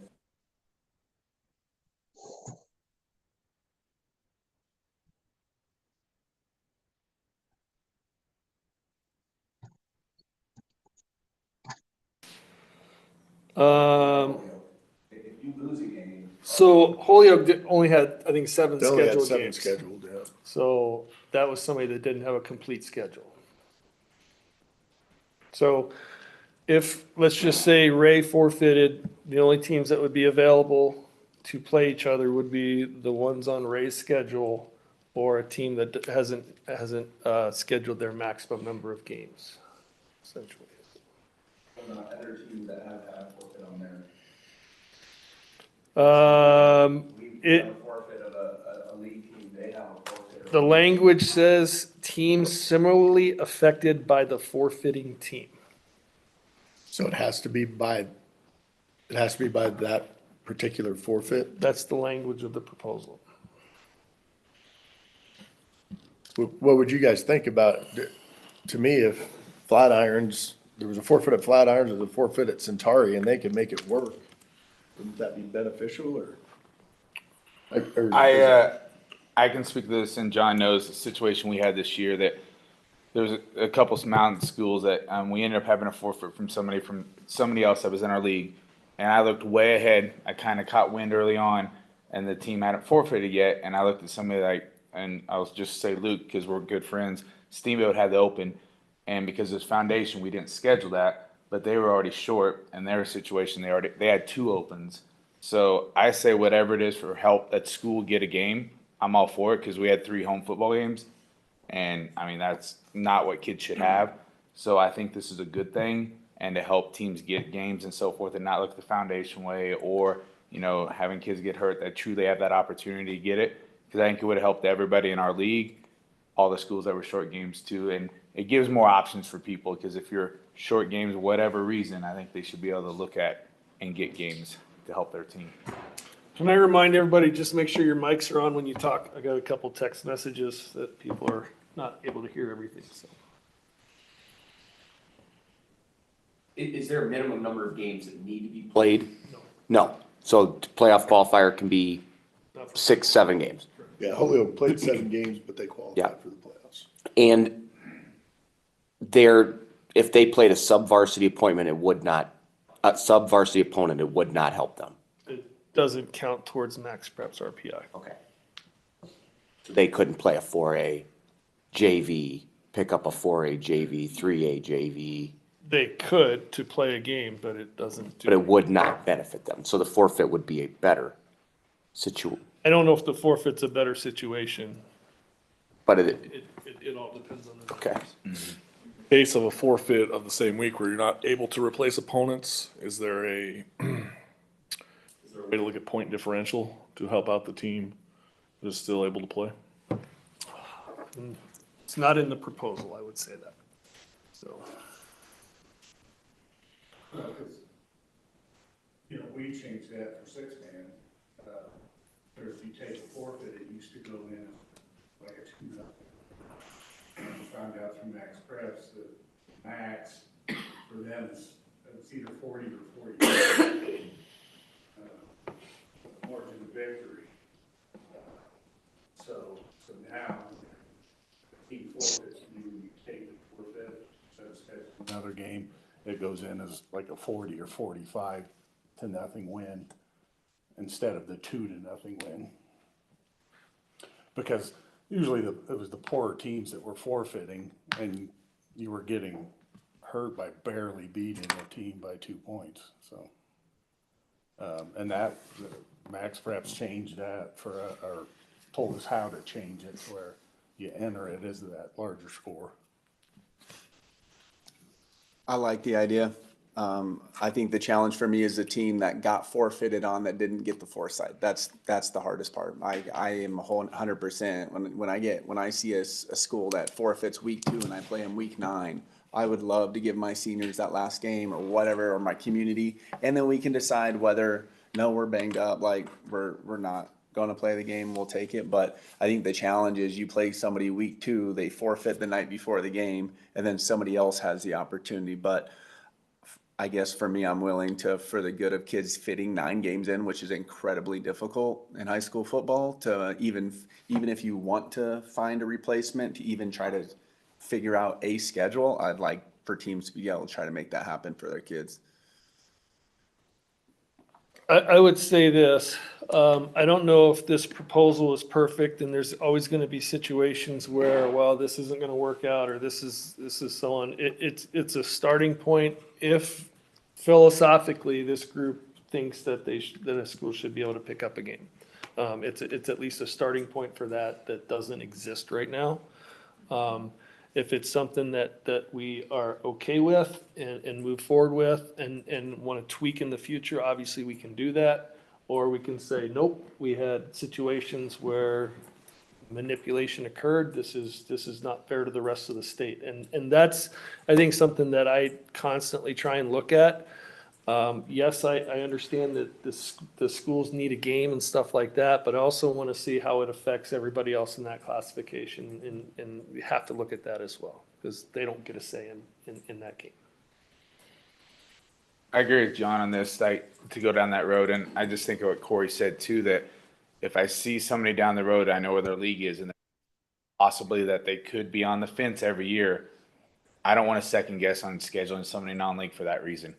Like, I truly want to say, hey, if it does happen, I know that Corey, I know that they're going to work at their best and they have options to add somebody in instead of be on the other way, say, oh, I might hold off. But I agree with John that I think we should at least start down that road.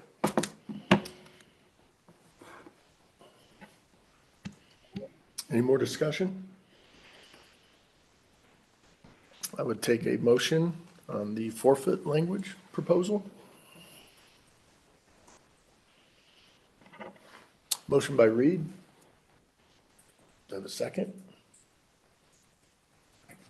Second by Sean. You good at that? I know. It's all over it. Sorry, raise your hand for a vote of aye. Same sign for nay. Forfeit language proposal moves forward.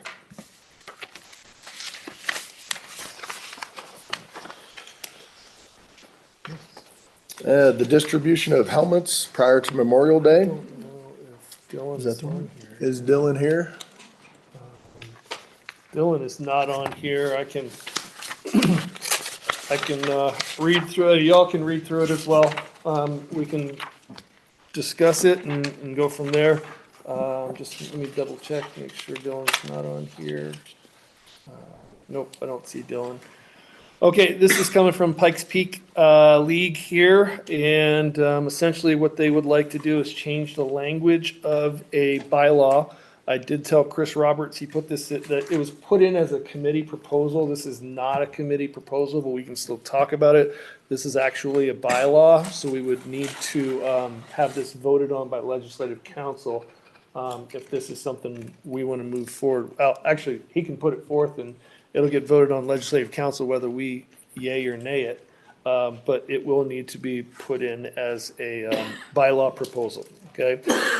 So essentially, what it would do is change one of the bylaws we talked about today, 3410.1. There's an exception in there regarding when helmets can be distributed. Right now, it's Memorial Day through August 1st. Or it can't be done before Memorial Day. So this proposal would like to essentially allow helmets to be distributed prior to Memorial Day. So there's no date was given to me in terms of when that would start. So essentially, the way if there's no date to start, I would say that a kid could have his helmet year round based on no start date for this.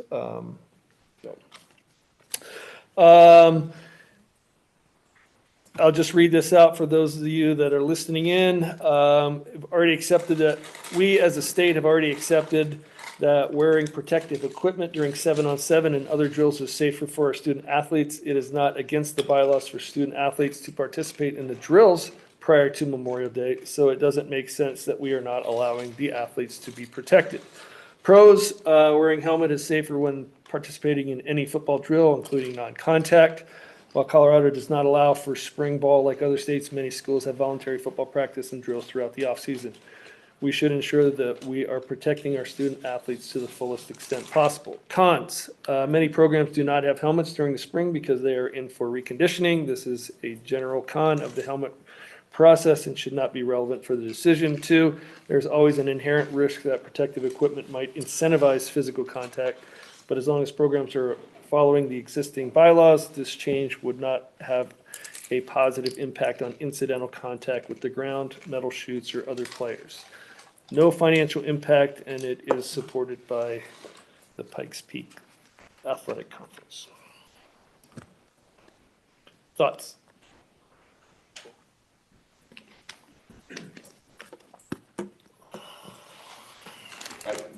I don't know what he says, Sully, to be honest. I mean, he opened it up prior to Memorial Day now with helmets, and we're just talking spring football is just fully on with helmet from whenever you're able to get outside. I mean, and if you add a helmet, it changes. And why only 7-on-7? I don't know. I mean, 7-on-7, I mean, do you consider 7-on-7 anything on the line of scrimmage? I mean, why do linemen get always left out of these things? I don't understand that, to be honest. But I'm not in favor. The language does say for drills and 7-on-7, so I don't want to say the linemen aren't being loved. I agree with Mike. I'm all up for wearing helmets throughout the entire summer. I mean, to a certain point, it makes sense, but anything before Memorial Day, to me, it moves us down the path of spring ball, right? I think many of us value the multiple sport athlete. You know what I mean? To me, there's a big difference of kids out there throwing around a football and doing certain things, but once they put that helmet on, you'll have track kids, baseball kids, whatever it may be, where they say, hey, I'm missing out on football over here. I'm going to give this up and you can go do that over there.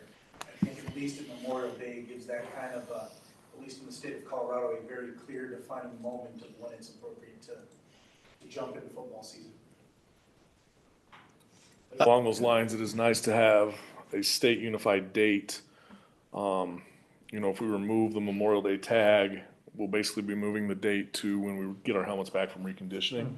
And now you're talking a competitive advantage for whoever gets their helmets back first. The safety aspect makes complete sense. But I think, you know, as Mike pointed out, you're basically looking at year-round football helmets being checked out, which is going to open a whole another set of challenges. I definitely agree. I think it's a step towards, well, it is the step towards spring football. And, yeah, I don't want to compete with other sports. Well, I want them playing. I want them running track, run baseball, all that. So there's 3 months in the summer to do a bunch of stuff. You know, That's the biggest thing I think too, from a school that lives on kids that have, we have to have everybody do multi-sport. We do too. Year-rounders at our place and TJ. This just sends a message. If there are helmets on, there's a coach running something. And that means he's organizing something. It's taking precedent over a spring sport. And that would just wipe out our track program because we have to go play football because Coach Brown was making us to do the blah, blah, blah. I think the helmet on thing. Safety, sure. But I think we have plenty of time in the summer to do what we do with 7-on-7. It's plenty. And this just sends a message, I think, that discourages that spring sport thing. So I'm not really, as a football coach, I'm not even for it at all. Agree with that too, and I think extending it a week early too with the season, adding helmets too. Now you're already extending the season with helmets already, so I'd agree with what you said. As far as equity, we might not get our helmets back, so there's equity issue there. Some schools get them back and we don't have ours and we can't do our helmets. So that is, it says it's not an issue. Well, it is an issue for have helmets. So by the time Memorial Day hits, usually we've got them all back anyway. So. And Dylan is with us now. Dylan, can you hear us?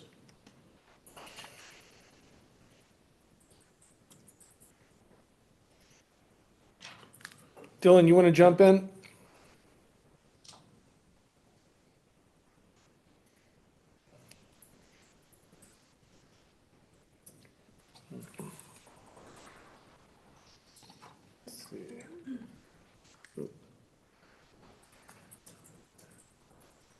Dylan, the floor is yours if you want it.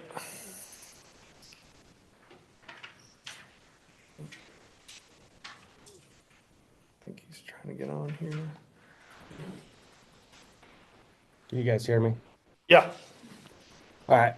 Sorry, I'm not sure how much of a delay there is between what I was watching versus what you guys have discussed since, but ultimately, I think I understand what you guys are saying. Obviously, we push kids to play spring sports as well, and to do other things beside football. I think we just looked at it as an opportunity to look at helmets as more as protective equipment, and allow kids to be protected in the schools that do have to do drills in the spring.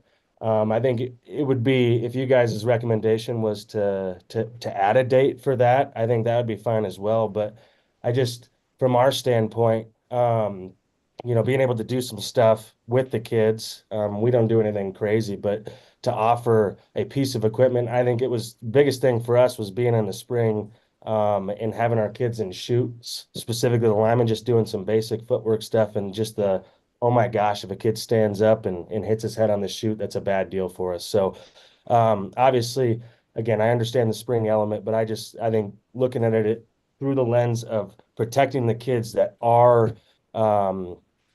doing football drills in the spring would be a good thing. Given that there's no date that you are allowing kids to practice in the spring, so why are we not allowing schools to protect those kids?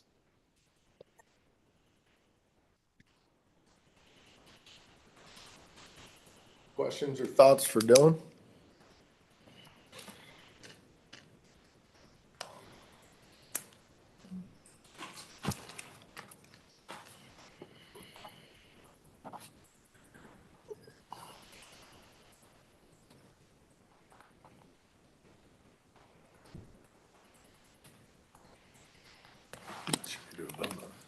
See if anyone has a motion. Yeah. Does anybody have a motion?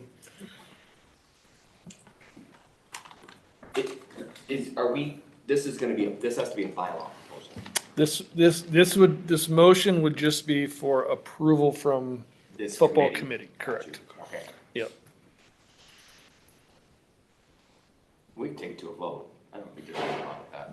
I'll motion just so we can take a vote. Where is that? Motion by Mike for the distribution of helmets allowed prior to Memorial Day. Is there a second?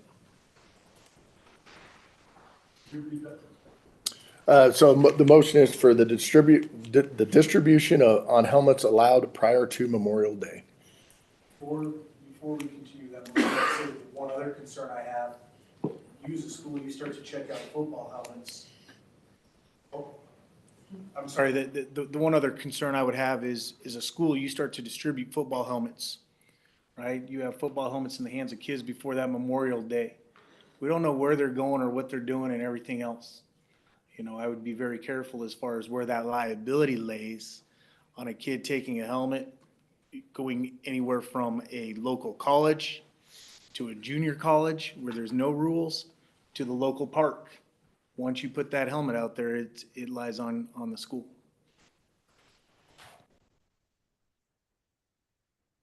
We do have a motion. Do we have a second? Second by Josh.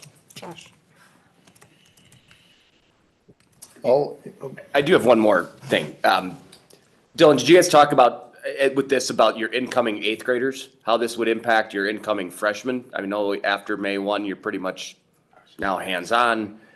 That would be this would eliminate kind of that acclimatization period for them to even be a part of your program. Now it's just like, hey, get a helmet. You're one of us. I think there's some downsides to that. I know you guys are a little different situations of private school, but I don't even know if all of our eighth graders that say they're coming on May 1 are actually going to be enrolled come the time that it matters. So it's a little different situation. Agreed. And no, we did not discuss that because I know that there is the crossover. But I think, I mean, we would be willing, if it helps, to tweak the language to make sure that it's just about the athletes that are currently on campus and not those that are not on campus or enrolled in the school yet. any more discussion? So no matter what we do here, it still has to go to legislative council. So however we vote, that whoever's proposing, they could do their own league proposal to legislative council separate from us, correct? Correct. Okay. Any more discussion? We'll vote. Raise your hand for an aye vote. Same sign for nay. Does not move forward. At this time, we'll take a 5 break, 10:55, be back. Does that work?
Started. So the qualifying and seating processes, do we want, we'll just go by each classification? You Yep. want to review anything Yep. at the beginning? Nope, we can just go by each one. We'll just, we'll start with a six-man, and just representatives here can kind of say if you've got any input from people on the seating processes and those type of things. As far as seating and everything, it was, I don't even remember now, 2 or 3 league matchups in that first round, but the way that they were adjusted, I agreed with, even though I thought about fighting for a different scenario because it would have given us a little bit. But I think it's the right way to go, so. Seating, I think, we're doing it now.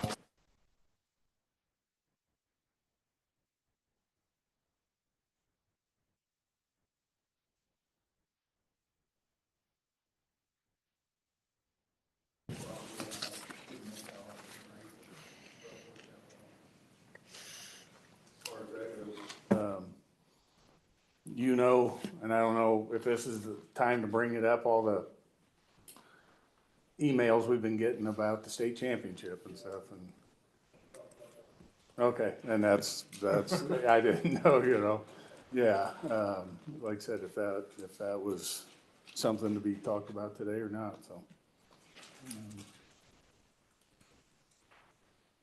Michael, do you have anything? I was gonna piggyback on John with the emails that, the fan mail we've gotten. Just so everyone's aware, I'll bring it up. There was some petition going around with some folks wanting the six-man games to return back to home sites. So I communicated with the six-man, at the six-man meeting, that we do have a contract with CSU Pueblo through 2027. Definitely could talk to them about some of the game times and things like that and move those around.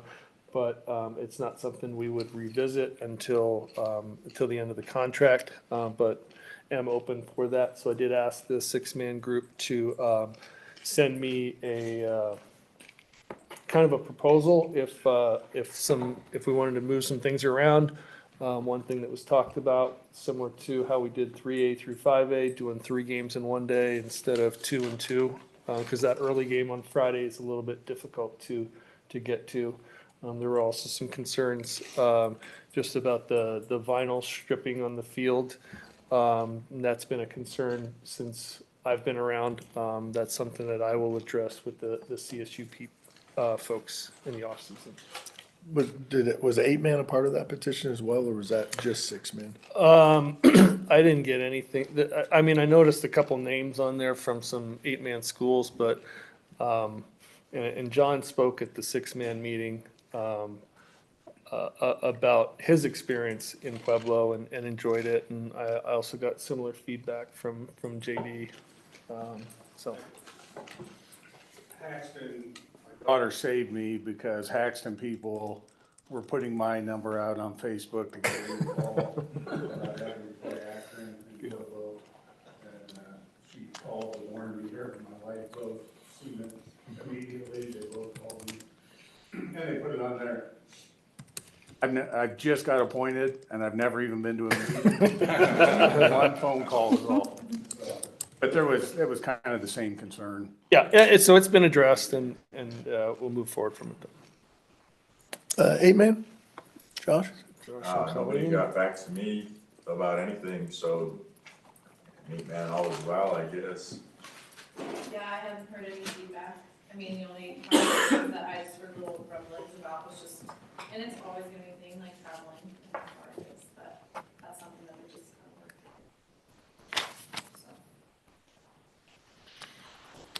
work. 1A, Reed, seating?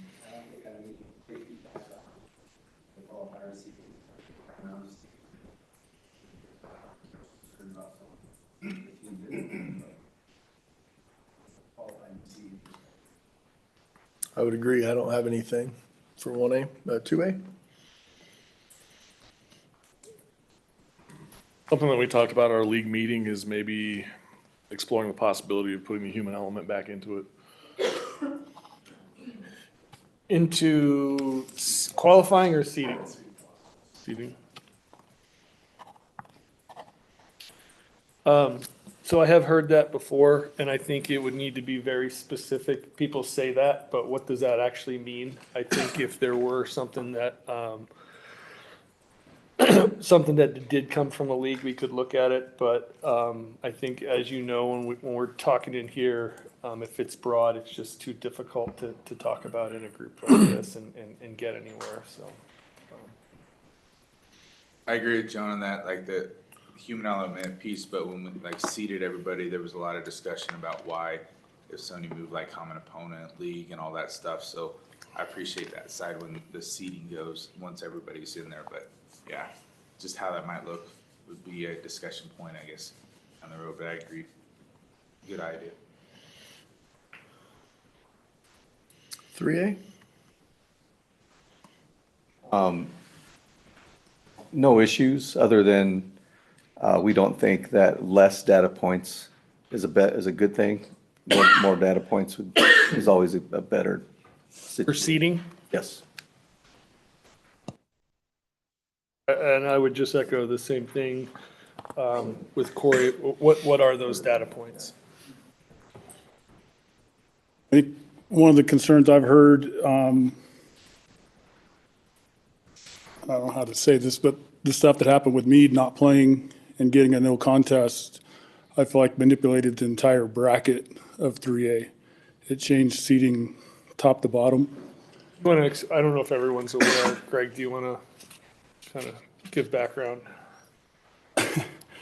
I don't know.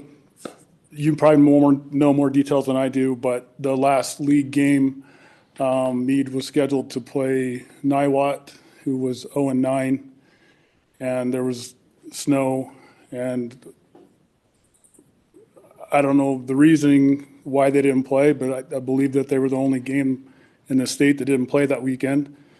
And so by them not playing that game, it moved them to the number 2 seed, where if they receive a forfeit or a win, either way, it changes the seeding, and they would have dropped to, I believe, number 5 behind Windsor, and because Windsor beat them head-to-head, then it would have dropped them, I believe, all the way to number 6. So if they play that game, they end up with the 6th seed, and because they don't play it and it goes on as a non-contest, they end up with the number 2 seed, where the 1 and 2 teams found a way to play on Saturday, and then it dropped Pomona down quite a bit. So it just, I heard a lot about it, a lot of concern that there was, whether there was or wasn't, I can't prove one or the other, but it felt like there's a lot of manipulation of the criteria that determines the seating contest because of, or seating selection number. So I don't know if this is the time to bring that up or not, but I feel like it at least needs to be talked about, because I feel like it's not just coming from Palisade, it's coming from numerous schools in the state. In fact, at the Montrose game, the Montrose people were even talking about it in their 4A. So it's been a topic of conversation. I appreciate you bringing that up, and Mike said the comment about our last week in 3A and then the playoffs in 4A, 5A. We had a game with Holy Family, Stan Lake did, and I did everything in my power to make sure that game happened. We moved it up. We had a senior night at like 2 o'clock in the afternoon because the storm was coming in, and we made sure that I wanted to make sure that there was no integrity piece with the seating or whatever. And Ben was very thankful, Holy Family, but everybody that encompasses that, everybody that how that could affect. So I appreciate you saying that, but like as an AD, I made sure that was never a question on our side, just to help with that piece. But I appreciate you saying that. In communicating with St. Vrain, I was informed their policy is not to plow fields for non-playoff games. So that was the information that I had received. It was brought up at our board meeting as well. there was no real discussion, in full transparency, Greg, it was brought up. I think the difficulty in the discussion is there's no breach in a bylaw violation. So it's difficult to, I guess, do anything. I think if there were, I don't know, if somebody had a proposal about playing games or something like that, you know, I think it could be a discussion piece. I'm not sure kind of what to do with it moving forward. I think one thing that did handcuff teams that week, I had a lot of 3A schools asking. The regular season ended on that Saturday. We moved a lot of playoff games to Sunday. We didn't allow for 3A regular season games to move because that was the end of the regular season. So had we allowed that game to be moved, I don't want to speak for the teams, but there's a possibility it could have been played. So I'll take ownership on that. But to me, the end of the season is the end of the season. We had seating meeting the next day. Could we have moved the seating meeting? Absolutely. But that's the way the schedule fell, and that's what was written. So that's where that decision came from in terms of my end of it. So.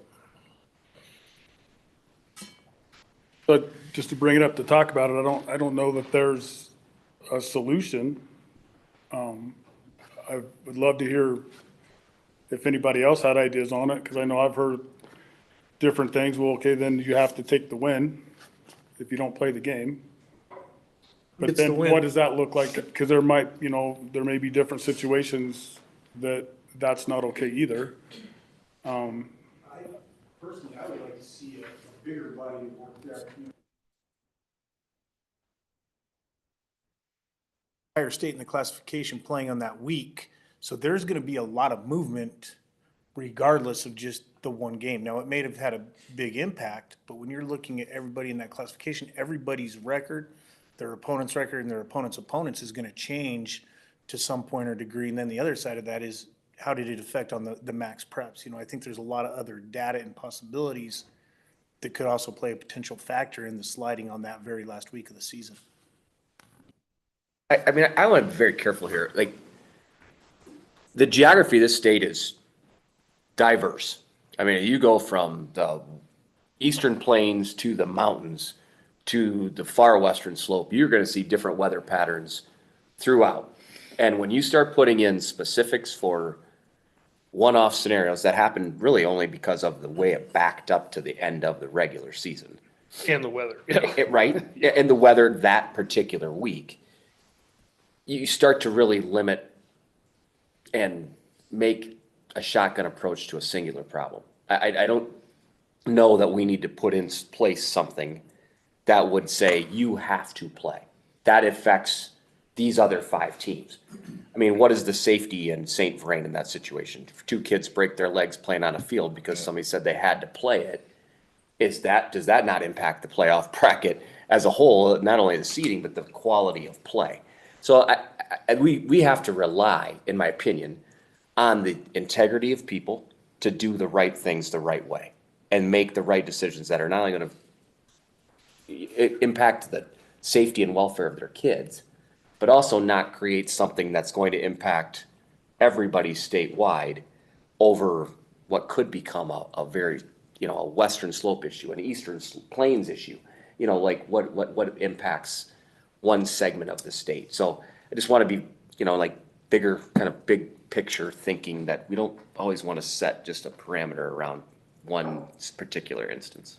So years ago, when I was at Mountain Vista, I had a great talk with Bert and Bud about baseball and about some states that not filling a full schedule, and like if you don't play a certain amount of games, there's a deduction for those schools not involved in whatever reason is, transportation, fields, schedule, you name it, kind of thing. But we had a great discussion about there'd be I don't want to say a deduction piece, but if you don't fulfill your full schedule for whatever the reason is, so we don't get down this path, that there is I don't want to say ramification, but there was a piece to it. And it was very interesting to hear because other states do have that. If you don't play a certain number of games, there is a deduction piece that added to it. And it's more of a baseball conversation, but I could see how that could work in a lot of sports. Because if you don't fulfill your game requirement, it affects the overall RPI for everybody, your opponents. So how would that go in there? But I don't know if that helps, but it was a great conversation. That was years ago, but there's pieces to it, a fair piece for whatever the reason the game doesn't happen, that there's a piece to it with that, and equitable for all, instead of just saying, hey, they chose not to because X, Y, and Z.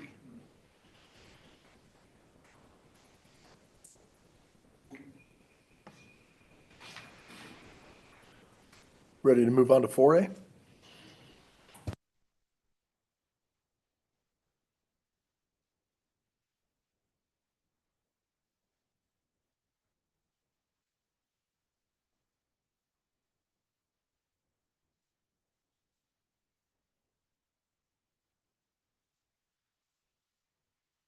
Move on to the regular season scheduling discussion. I'll talk for Chris. Yep. Okay, so we tried to get a little bit ahead of the game in terms of scheduling, and there was some conversation last year about some schools having a difficult time completing a schedule. So in working with a group that we had set up regarding scheduling, the conversation really morphed into leagues and how we want to set that up. Bottom line is nothing is going on right now. The conversation was had. I have reached out to league presidents to kind of get feedback in terms of what they would like to see moving forward.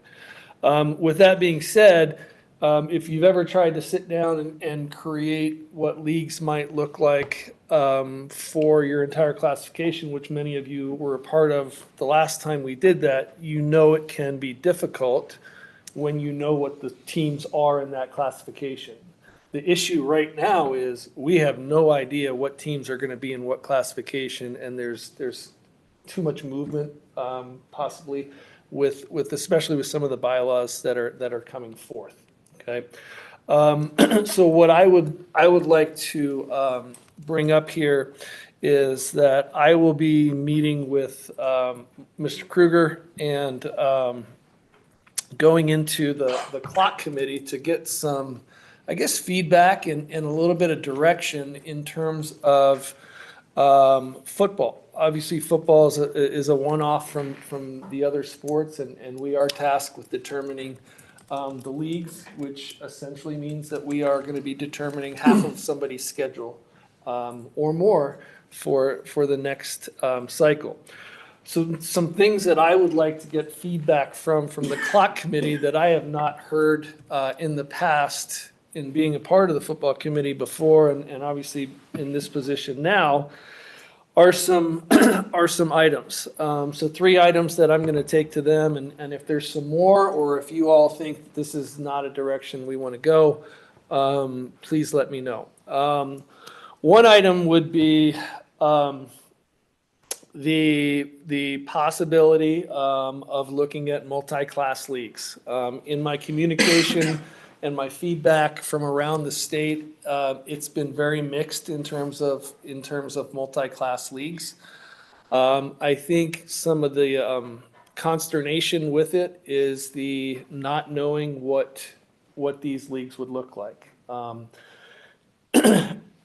People would say, well, it wouldn't be a good idea if we're looking at a larger class for Columbine and Ralston Valley to play against Bear Creek, 4A, 5A. It doesn't make sense. And I think the idea behind a multi-class league would be the ability to move some schools around to allow them to be in a position to play schools that are more like them. More like them may not necessarily be the size of the school. It may be the number of levels that a school has. It may be the success that a school has had over the past few years. And in all honesty, when I started moving some things around and just looking at this in the first place, it's more the ability to take some schools that may be struggling to put them down in a lower classification than what they currently are. Anyway, there's been a little pushback with that in terms of schools not knowing. If I'm a 1A school, and I struggle at 1A, why would I want to play a 2A school? And my only feedback or come back to that would be, well, I would hope that our committee, if we created a league that was like that, would be smart in terms of the movement. We would not put a top tier 2A school down playing against 1A schools that would be struggling. So anyway, I would like some feedback from the clock committee on that. Secondly, if we didn't do multi-class leagues, and if we did leagues based purely on classification, how are those classifications determined? Okay, are they determined by enrollment cutoffs, and then however many schools fall into that range of enrollment numbers? Maybe that's 42, maybe it's 47, I don't know. Or that compared to our current model of essentially starting at the top and taking 42 teams, and working our way down. I'm not sure one model is better than the other one. I do know having an even number does create an easier schedule, but I also know adding a 0 week and an extra week in there for schools does give you a little bit of flexibility in scheduling as well. So those two things I'm going to ask them for feedback on, because I think if we have that feedback, our group then could reconvene and make a more intelligent model before the end of the school year on what leagues may look like. I will say this, there's some bylaws that are passing or maybe pass in the future that will not allow us, unless we did multi-class leagues, to get ahead of this. For example, if there may be a proposal coming forth regarding lack of success. If somebody has less than 10% winning percentage or less, placing them down. That could affect 15 to 20 schools in the state. So we would be moving them down. If we look at enrollment numbers, no longer we're looking now at enrollment numbers that are a little bit closer to the season, which I think is great. The issue is we're not going to get next year's enrollment numbers until January from CDE. So I haven't even seen this year's enrollment. They may be out, but I have not seen this year's enrollment numbers from CDE. So if we do a 3-year average, we have last year's, so we have 1/3 of the data for enrollment numbers right now. There's going to be movement that way. So if we're trying to create something right now, a bunch of movement there may occur as well. And then lastly, this is not something I want to go into deep discussion with, but I would like the ability to talk to the clock committee about the possibility of 6A football. I don't know what that would look like, but that might be something that if we want to discuss that as a group, we would have the ability to discuss that. And if that's the direction we would want to go, we could put forth the clock. If we don't get an answer from clock on that when they meet in February, it couldn't happen for next cycle. Okay, so again, I have 0 models for that, but I just want to be able to talk to them about that possibility. So, anything else or comments on that? Thoughts? Yeah, Reed. In regards to classifications, I think 1A is in a unique position that when I got involved 9 years ago, we were talking about 100 bottom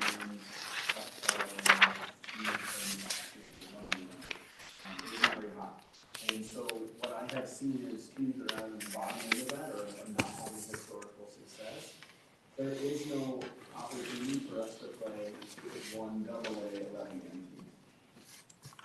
So the only recourse is to drop to 8-man. And then we bump the numbers up and grab another 2A team and bring them down.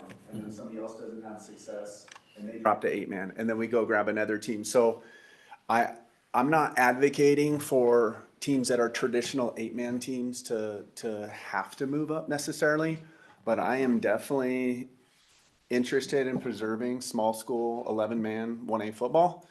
And I think that, like, for me, what I've seen, I think that those teams have a little bit of historical success, but more importantly, similar numbers on the sideline and safer matchups, then people have no problem playing 1-man. But basing basing it off of even number of classifications doesn't work for one. I would rather see 16 teams in 1A that are similar of size and kids on the field.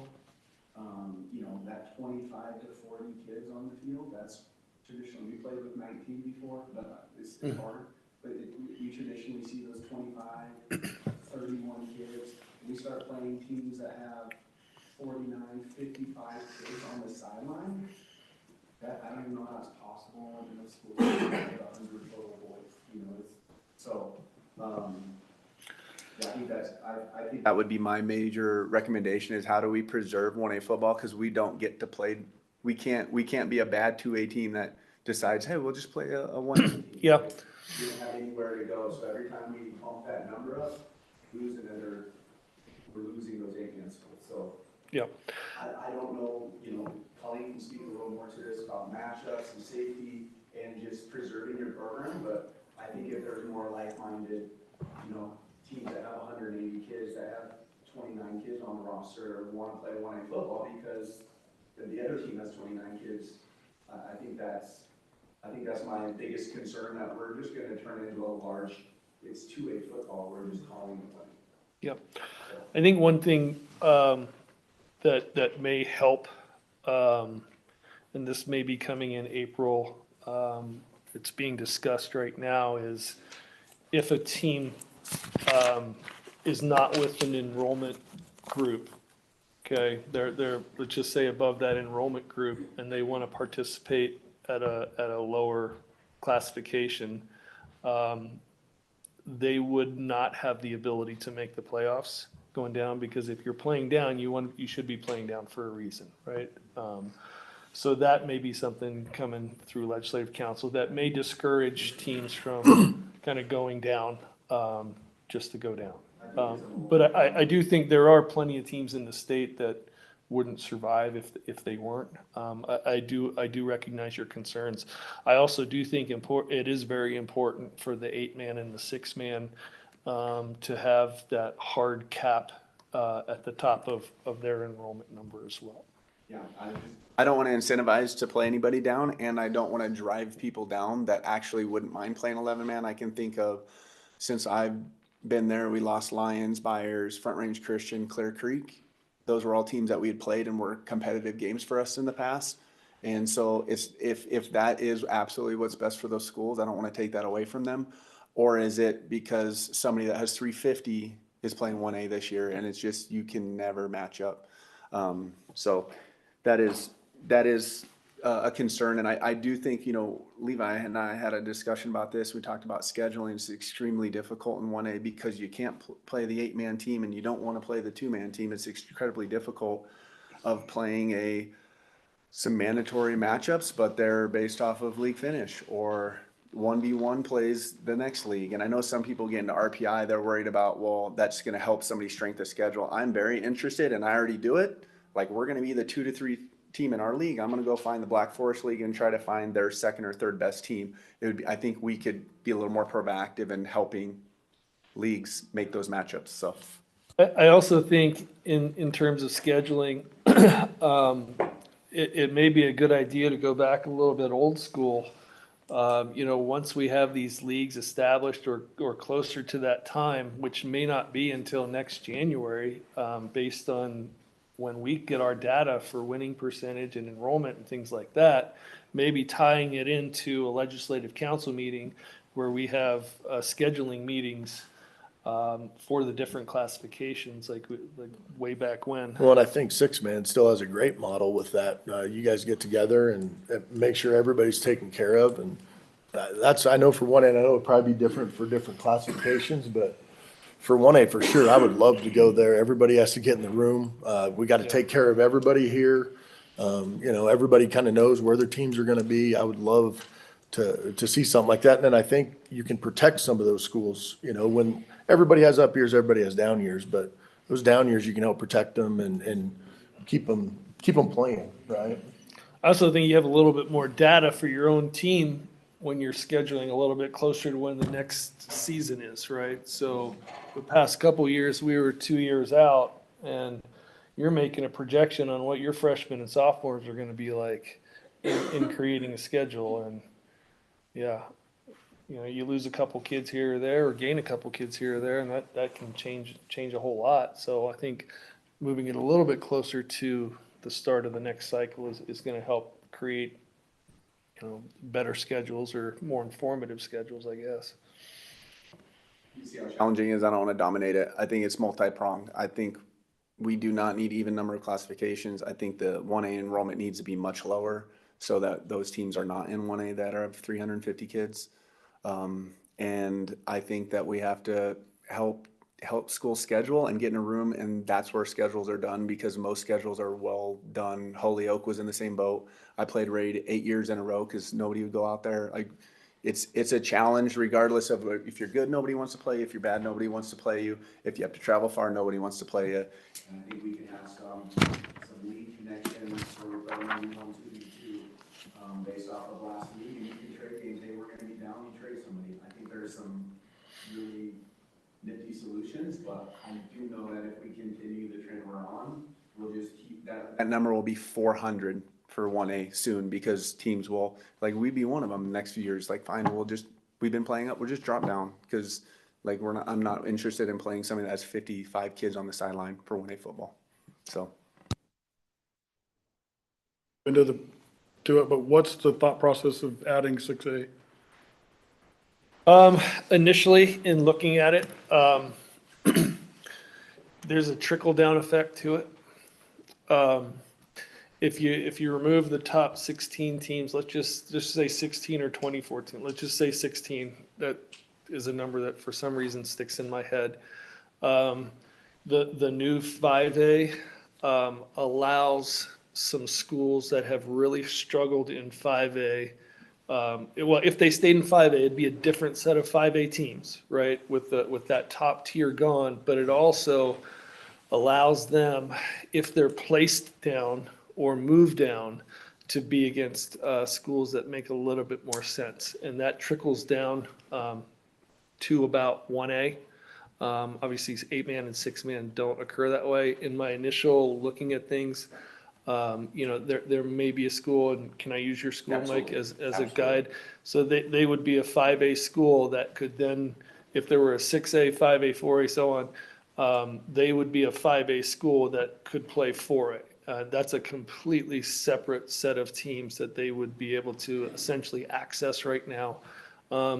It looks like there would be a little bit of crossover from about 8 or 9 teams that may be previously 3A that would be playing in a 4A, but it would just be that top group of enrollment. It would be similar to basketball. But to me, the bigger help would be for the teams that are struggling the most, is where I see the benefit, to play more like teams, to be able to put them in leagues of similar schools. Obviously I'm all for that, right? I'm all for options. So like the part is, the problems that you talk about, Reed, are real. Are real when you're talking at Levi's situation, when or Lyman, right? You dominated the class for an extended period of time. Nobody wants to play you. The bottom end of that, nobody wants to play you except for schools that are down that can get the bump. They can get the playoff bump. They can get the multiplier. And that's not, I don't think anybody wants to play down. I don't think anybody wants that as an option, but they also don't want to get drilled on a weekly basis. So how do you find that balance? And it's hard. And I don't know, 2-year schedules are always the greatest thing ever. I think you see 2-year schedules that really cause people to be very displaced and jointed. Group of seniors that graduates, and that's not even nearly the same program that it was in year 2 as it was in year 1, and those games get really lopsided. And I don't know, nobody's going to be jumping on board for a 1-year cycle in football. I get that. I just would like us to think a little bigger, and I agree with John that the 6A does offer a different look at it, or we talked about 5A, 5B. What does that look like? And if you split classifications in half. Because whether it's 3,800 Cherry Creek versus 1700 Lakewood. That's not the same 5A football programs. They're just not. They're not on the same playing field, which could be the same as Ray and Lyman versus Flatirons. They could be completely different schools in the same classification. So what are the options? I don't know that there's a golden ticket answer. I wish there was. We fix it and we just all move on and be happy. We talked in Jeffco just about the multi-classification league, and I've talked with John a little too. Just if you're in a league, school district, whatever you want to call it, where you have people move up or down, and you historically play it, I don't want that to go away. And so, like with Stanley Lake going down to 3A, they had a whole bunch of 4As on their schedule. Yeah, I think it's great. But if we go down the model where there's a 4A league, we're not going to play those schools. They don't fall in our league. So that piece, and I know how postseason is. I think helping with it, if it passes, to make with 24 and commonality. I think there's some stuff, and even with talking to Mike, like there's some 4A, 5As I think would be great to play. But you have to take out other factors to encourage that kind of thing to help. Because I don't know, like I've helped in the past make the leagues and so forth with Larry Bull and Jim Thiefel and so forth, and there's always outliers. And I've talked to John Sullivan about that. Like there's no perfect league stuff because there's always, if you truly just go like 6, 8, 7, whatever the number is, and you look at these bubbles and you stretch and stuff, and you try to be how we kind of did the 2, 2, and 2 to make that evenish. You have a bunch of travel or equity. Like you can't have everything. So I think that multi-classification league, I know some people weigh against it and some are for it, but I think that if we have that option, I think that'll help a lot, especially with however clock moves people up or down. I mean, that's a completely different conversation, but if we have leagues and so forth, then all of a sudden, like me and Mike are usually play and we're not in the same league. Sorry, we can't play anymore. We're not in this like same classification league. Like I don't want that kind of thing. So I just want to pass that on. That talk has been brought up, and I think it's a good thing to play who your historically played, no matter where they fall classification wise.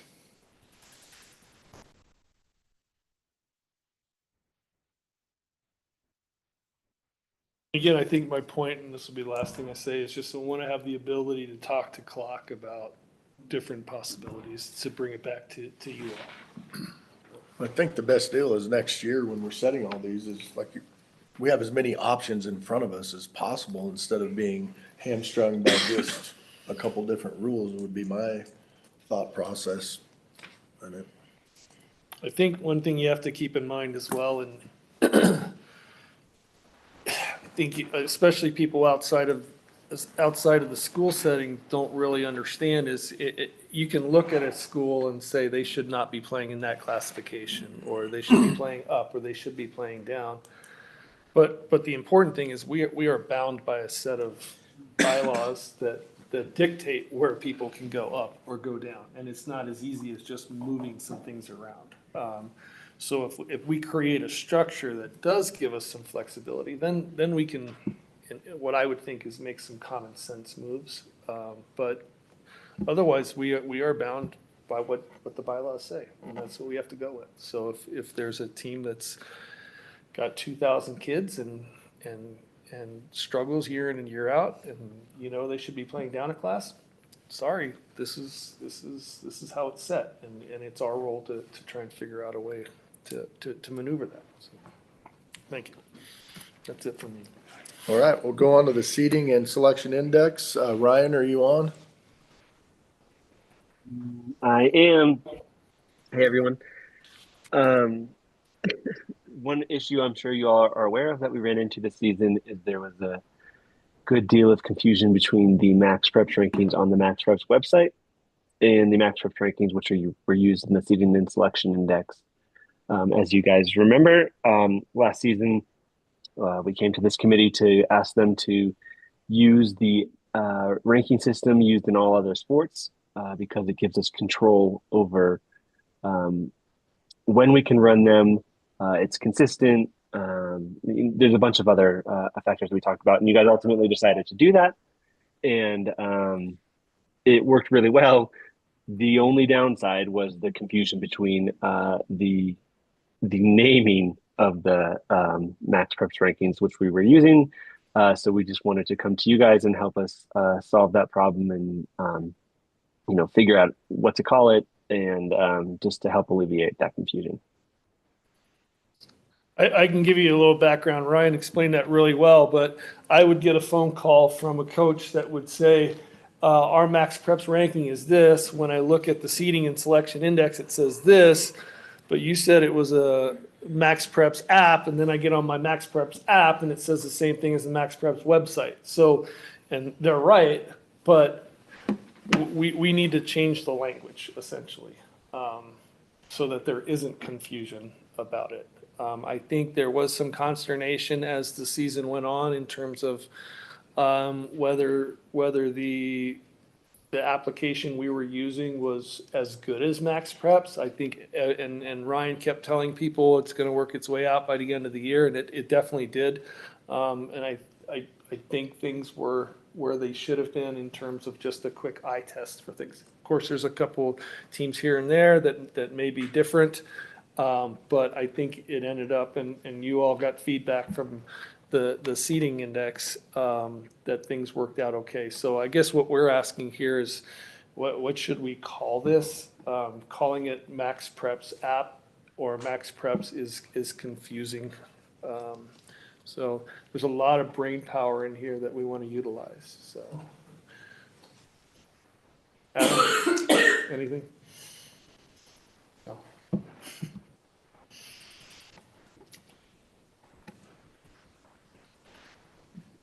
Thoughts? Does it matter? It was hard on Ryan and I will say that. So we would like some sort of change if possible. Did you guys have any suggestions of a name change? Ryan, did you have a thought? The only thing we really came to was, very clearly specifying that it's the CHSAA Max Preps rankings. I know in other states, like Florida, for example, they just call them the FHSAA rankings. They don't even use the word Max Preps. That might help, might hurt. I'm not sure. We tried to make it as obvious as possible on the seating selection index that these were separate. You can find the rankings we're using on the website. That still didn't seem to help. So yeah, we're just, did you guys hear about this issue? And what do you think would be the best solution to it? I heard it too, just 1A stuff, but I mean, would it be as simple as just saying this is the CHSAA, and then there's the RPI? I mean, that seems like the simple thing to me, but. Yeah. Unless we call it the only Ryan Casey understands it index. I think we could probably come down We with could also call it the Ryan Casey index. Yeah, the Ryan Casey index. Yeah, there you go. Either we call it the CHSAA football index and then the CHSAA RPI. CHSAA RPI, CHSAA football index. I like that. That's what it becomes.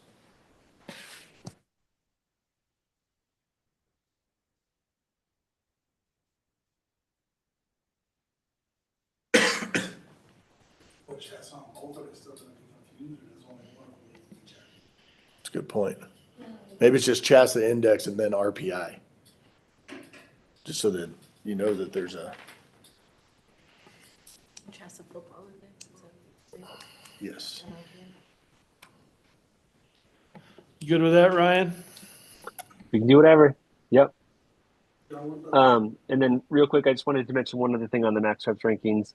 I know there's been some talk about forfeits and putting, point margins in and stuff like that. Just wanted to clarify from both a CHSAA office and Max Preps perspective, from having worked there as well, and run the rankings on their end. That is specific to their football rankings. Not counting forfeits. So you can go ahead and put them in just as forfeits. Point differential doesn't matter for those games. Because of the way they were running them with the app, so I'm quite positive. I know exactly the Max Preps linking on why they gave that answer about point differential and forfeits, but just know for the sake of our football rankings, just marking forfeit is what matters, not putting in as 2-0 or 14-0 or 40-0.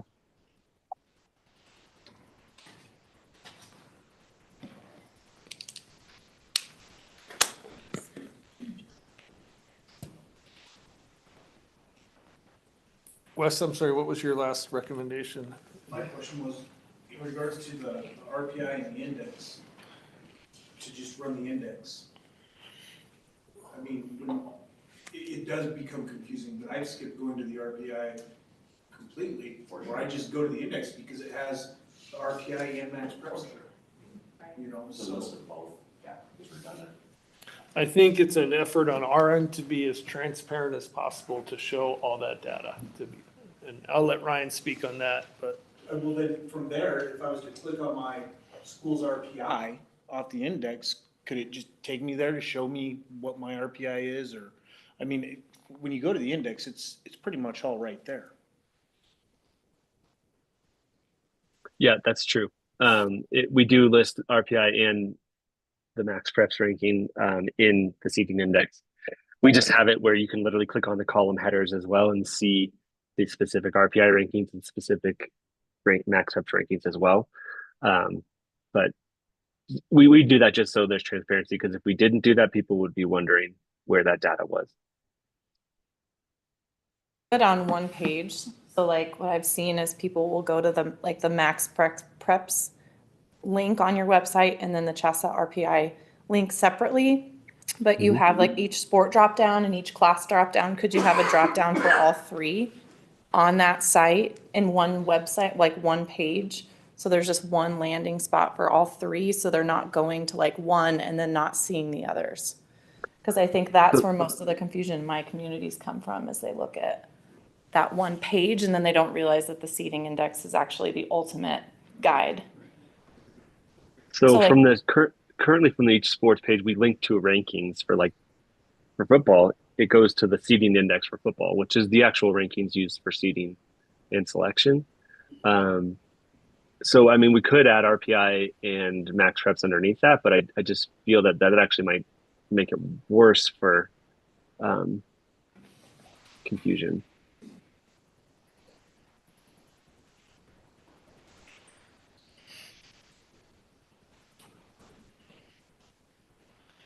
I think we're good right now with the initial question, though, of changing the language behind the word max preps to CHSAA football something. Yeah. So, okay, we can do that. Okay. Thank you. Thanks, Ryan. We'll go into Sully's review of the 2024 season. Okay. So this year, obviously, year one of the cycle, year two, next year, league should essentially remain the same. Our dates for next year are already listed on the CHSAA website under 25-26. If the bylaw passes for season of sport, we will obviously adjust the start of practice when we may start. We'll change that language on there as well. In terms of the season, this season wasn't a whole lot different than seasons in the past. I did want to go over ejections. Last year, we had 111 player ejections and 8 coach ejections. This year, we had 123 player ejections and 8 coach ejections. So that's a lot. There were some weeks throughout the season, for some reason, where tempers flared more than others.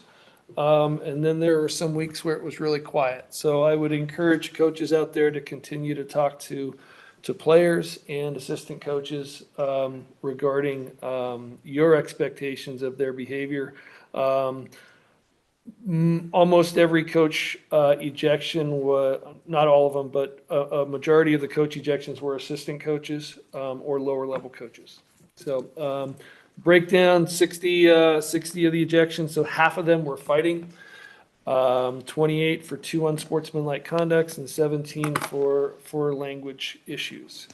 And then lastly, I will probably at the beginning of March, mid-March, send out to all coaches and athletic directors a spring supplement regarding summer do's and don'ts, and then season information. That'll be a live document, a Google document that will adjust dates if needed in terms of bylaw passage or failure. Okay. that is it for me. That's it for everything. Right? All right, so that's gonna be the end of it, but we do have four, members that are terming off, Colleen, Michael, and Mike, and Sean. Just wanted to thank you guys for all of your time and all of your work. Thank you very, very much. So, if there's nothing else, I guess we'll adjourn the meeting. Thank you guys for coming. Thank you.